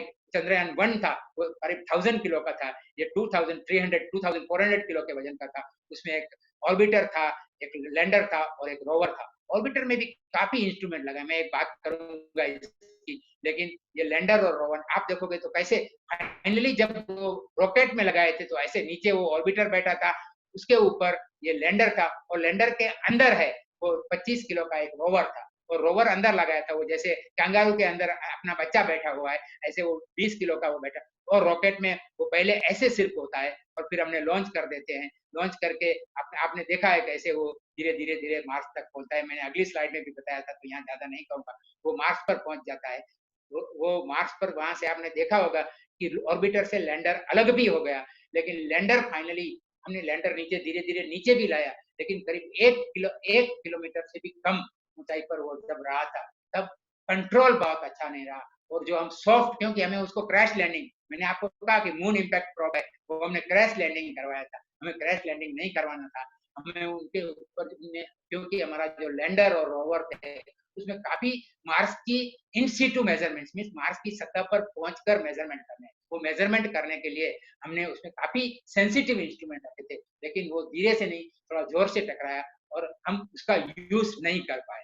तो लेकिन एक चीज मैं बताऊंगी, जो हमारा ऑर्बिट है वो 1 साल के लिए हम बताया था, लेकिन उसमें काफी ईंधन, हमने काफी ईंधन को काफी किफायती भाव से, किफायती रूप से यूज किया। तो हमारे पास इतना ईंधन है कि वो 7-8 साल चल रहेगा। और उसमें काफी कैमरास लगाए हुए हैं जो मार्स 1 में थे, हम चंद्रयान 1 में थे। इससे भी इम्प्रूव्ड कैमरा, सब इम्प्रूव्ड कैमरा लगाए हुए हैं, ताकि हम चंद्रयान की सतह को सिर्फ बारीकी से न देख सके, लेकिन उसका 3 डायमेंशनल मैप भी ले सकें। लेकिन उसमें एक और इंस्ट्रूमेंट लगाया हुआ है, OHRC, optical high resolution camera. और वो कैमरा है, वो आप देख सकें कि 12 किलोमीटर बाय 3 किलोमीटर की स्ट्रिप 100 किलोमीटर की ऊंचाई पर अभी वो घूम रहा है चंद्र के इर्द गिर्द, और 100 किलोमीटर की ऊंचाई से बाय 3 किलोमीटर की स्ट्रिप ले सकता है, और उसका रेजोल्यूशन 30 सेंटीमीटर है। वो 30 सेंटीमीटर की चीज कोई चंद्र के ऊपर पड़ी है तो वो देख सकता है। तो हम काफी जो चंद्र के ऊपर वो अपोलो सीरीज के गए हैं, वो हम पूरे देख सकते हैं कि वो कहाँ गिरे थे, अपोलो का जो रोवर था वो कहाँ है, वो सब चीजें हम इससे देख सकते हैं। तो स्टडी किया, कभी ना कभी आपको पिक्चर मिलेंगे, आप जरूर देखना, और इट इज वेरी इंटरेस्टिंग, आप देख सकते हैं। लेकिन इसके जो विक्रम लैंडर था और जो प्रज्ञान रोवर था, उसमें जो इंस्ट्रूमेंट है वो काफी हम यूज न कर पाए। हमारे फ्यूचर मिशन है हमारा, इसके बारे में थोड़ी बातें करेंगे और फिर हम इसे समाप्त करेंगे। तो हमारा जियो सिंक्रोनस जो इमेजिंग सैटेलाइट है वो अभी हम लॉन्च कर रहे हैं। अभी अभी अभी वो शार में पड़ा है, हमें GSLV से लॉन्च करना है। लेकिन अभी जो स्थिति है उसमें लॉन्च नहीं कर सकता है। लेकिन उसमें देखो कैसे इंस्ट्रूमेंट लगे कि जियो स्टेशनरी ऑर्बिट से हम 50 मीटर मल्टी स्पेक्ट्रल विजिबल में देख सकते हैं। और हाइपर स्पेक्ट्रल मीन्स बहुत ज्यादा बैंड, मैंने आपको कहा था स्पेक्ट्रोमीटर, तो जिसमें आप मोलिक्यूल देख सकते हैं, वो 500 मीटर के रिजोल्यूशन से देख सकते हैं। और शॉर्टवेव इंफ्रारेड मीन्स 3 माइक्रोन की वेवलेंथ आप 500 मीटर देख सकते हैं। और इंफ्रारेड जो आप टेम्परेचर मेजरमेंट है वो 1.5 किलोमीटर की रिजोल्यूशन से, ऐसे काफी इंस्ट्रूमेंट इसमें लगाए हुए हैं। उसका स्टडी जब हम इसको चालू होगा तब हम करेंगे। ये इंस्ट्रूमेंट के कैपेबिलिटीज यहाँ मैंने बताई है, आप देख सकते हो। और फाइनली हमारा जो गगनयान है वो गगनयान भी काफी रेडी हो रहा है। यहाँ जो हमारे ये गगनयान है, ये जीएसएलवी अभी पहले मार्क 2 से लॉन्च करने वाला था, लेकिन इसका वेट और सब इसकी जो कैपेबिलिटी है हमने बढ़ा दी, तो अभी हम मार्क 3 से इसको लॉन्च करेंगे। जीएसएलवी मार्क 3 से लॉन्च किया जाएगा। और गगनयान आप देखेंगे, ये गगनयान यहाँ बैठा है और उसके ऊपर ये एस्केप सिस्टम लगी हुई है। ये एस्केप सिस्टम भी टेस्ट हो गई है पूरी, हमने टेस्ट कर दिया कि क्रू अगर कुछ लॉन्च करते समय कुछ प्रॉब्लम हो गया तो इतना पोर्शन बिल्कुल ऑटोमेटिकली ये जो एस्केप सिस्टम है, क्रू एस्केप सिस्टम, वो हमारे गगनयान को साथ लेकर उसको अलग करके वो दूर निकल जाएगी। और यहाँ कोई जो अंदर जो हमारे गगनयान के यात्री बैठे हैं उन्हें कोई भी दूर ले जाएगी। और रॉकेट को कुछ नुकसान हो गया, ठीक है, हमारे पेलोड को जो लॉन्च पैड है उसको कुछ नुकसान हो सकता है, लेकिन हमारे जो एस्ट्रोनॉट होंगे, हमारे गगन नॉट होंगे या व्योम नॉट जो भी नाम दिया जाए वो होंगे, वो करीब दूर, फास्ट दूर, क्योंकि इसकी कैपेबिलिटी ये बहुत पावरफुली दूर ले जाता है, दूर ले जाएंगे। और वो उनको पैराशूट से वो नीचे हो जाएंगे। उसमें एक पैराशूट भी लगा हुआ होता है, वो भी एक्सपेरिमेंट कर दिया गया है कि वो सक्सेसफुली कर सकते हैं। तो ये जब लॉन्च होगा, अभी 2022 में लॉन्च करने का था, इसमें हमारे 3 गगन यात्री जाएंगे। और गगनयान में वो 1 to 3 anybody, they will go to about 200 300 400 kilometer orbit, they will, and each day, क्योंकि मैंने आपको कहा कि 100 मिनट की एक ऑर्बिट होती है, तो करीब 15 ऑर्बिट एक दिन में होती है। तो अगर वो एक दिन रुकेंगे तो 15 ऑर्बिट, अगर 7 दिन रुकेंगे तो 100 ऑर्बिट से भी ज्यादा करेंगे। फिर वो क्योंकि अभी तक जो सैटेलाइट है वो सैटेलाइट नीचे नहीं आते हैं, नीचे, क्योंकि नीचे लाना सैटेलाइट को it is not feasible mean economically viable नहीं है। वो सैटेलाइट को नीचे लाकर उसको ठीक करो और फिर ऊपर भेजो, तो repair is more expensive than replacement. तो आप सैटेलाइट को नीचे लाते नहीं हो, उसकी लाइफ खत्म हो गई, तो सैटेलाइट जो कम्युनिकेशन सैटेलाइट है वो थोड़ा ऊपर और ला दो। और जो नीचे वाला सैटेलाइट है वो हमारे पास काफी स्पेस है, तो उसको अभी तक तो वहीं छोड़ देते हैं, लेकिन अभी काफी जंग बढ़ने लगा है, तो अभी ऐसा कुछ डिसाइड हो रहा है कि उसको आप नीचे लाकर थोड़ा नीचे एटमॉस्फेयर में ला दो, फिर वो एटमॉस्फेयर के फ्रिक्शन की वजह से वो जल जाएगा, ऐसा सोच रहे हैं किया जाएगा। लेकिन अभी एक और भी हो रहा है कि सैटेलाइट को आप ऊपर ही रिपेयर कर दो, लेकिन ये तो सैटेलाइट को रिपेयर कर सकते हो आप, या तो उसको वहां छोड़ दे सकते हो, लेकिन इसमें तो लोग बैठे हैं, तो हमको ये टेक्नोलॉजी भी देखनी है। वो हमने उसका थोड़ा एक्सपेरिमेंट कर लिया है कि उसको नीचे लाना है, तो उसमें ये एक्सपेरिमेंट भी हो गए हैं। तो वो पहले वहां से छोड़ दिया जाएगा, इसको रेट्रो रॉकेट फायर करेंगे, वो पहले फास्ट स्पीड से नीचे आएगा। उसमें एक ऐसा हिट शील्ड लगाया हुआ होता है कि जब वो एटमॉस्फेयर में आता है तो एटमॉस्फेयर की वजह से ही थोड़ी स्पीड उसको कम करनी है, आपको पूरी स्पीड इतना ईंधन नहीं भर देना है, क्योंकि फिर आप लोगों को नहीं बैठा सकोगे, तो एटमॉस्फेयर के फ्रिक्शन से स्पीड कम हो जाएगी। और बाद में उसके जो पैराशूट है वो खुल जाएंगे, वो पैराशूट से वो नीचे आ जाएंगे और पानी में वो स्प्लैश डाउन करेंगे। It is a splash down but at a very low velocity, and finally हमारी जो स्टीमर है या हमारी जो शिप है वो रेडी होंगे। ऊपर आकाश में हमारे हेलीकॉप्टर एंड प्लेन भी घूमते होंगे, वो देखेंगे एग्जैक्टली कहाँ, क्योंकि हमें पता होगा कि इसी एरिया में, इसी 2-4 किलोमीटर के एरिया में वो लॉन्च रेडी आएंगे और हम उनके उठा के फिर ले आएंगे। ये हमारा फ्यूचर का प्रोग्राम है। आपने देख लिया कैसे ये, अब मैं आपको कैसे लॉन्च होगा और नीचे कैसे आ गया, इसका ये चित्र दिखाते हैं। ये पैराशूट है, पैराशूट से नीचे आके ये फ्लोटेशन सिस्टम से ये जो हमारा फाइनल पोर्शन, ये चंद्रयान का पोर्शन जो है, ये जो हमारा गगनयान का पोर्शन है वो नीचे आएगा, वो स्प्लैश डाउन करेगा और उसमें एक फ्लोटेशन डिवाइस होती है और एक लाइट भी होती है, ताकि अगर आप रात को भी आए तो एग्जैक्ट लोकेशन और फ्लोट करते रहेंगे, तो वो नीचे नीचे की तरह नहीं चले जाएंगे। I think I have completed whatever I could complete. वो जो आपको एक विहंगावलोकन देना था वो विहंगावलोकन दिया है। I am now completing my portion here. I think if you have any question, you may have some questions. or you may not have understood anything and it might have gone as an aeroplane, then also it's my problem. But if you have any question, you can ask me a question after a small interval and I'll be answering all your questions. Thank you. Thank you very much. Friends.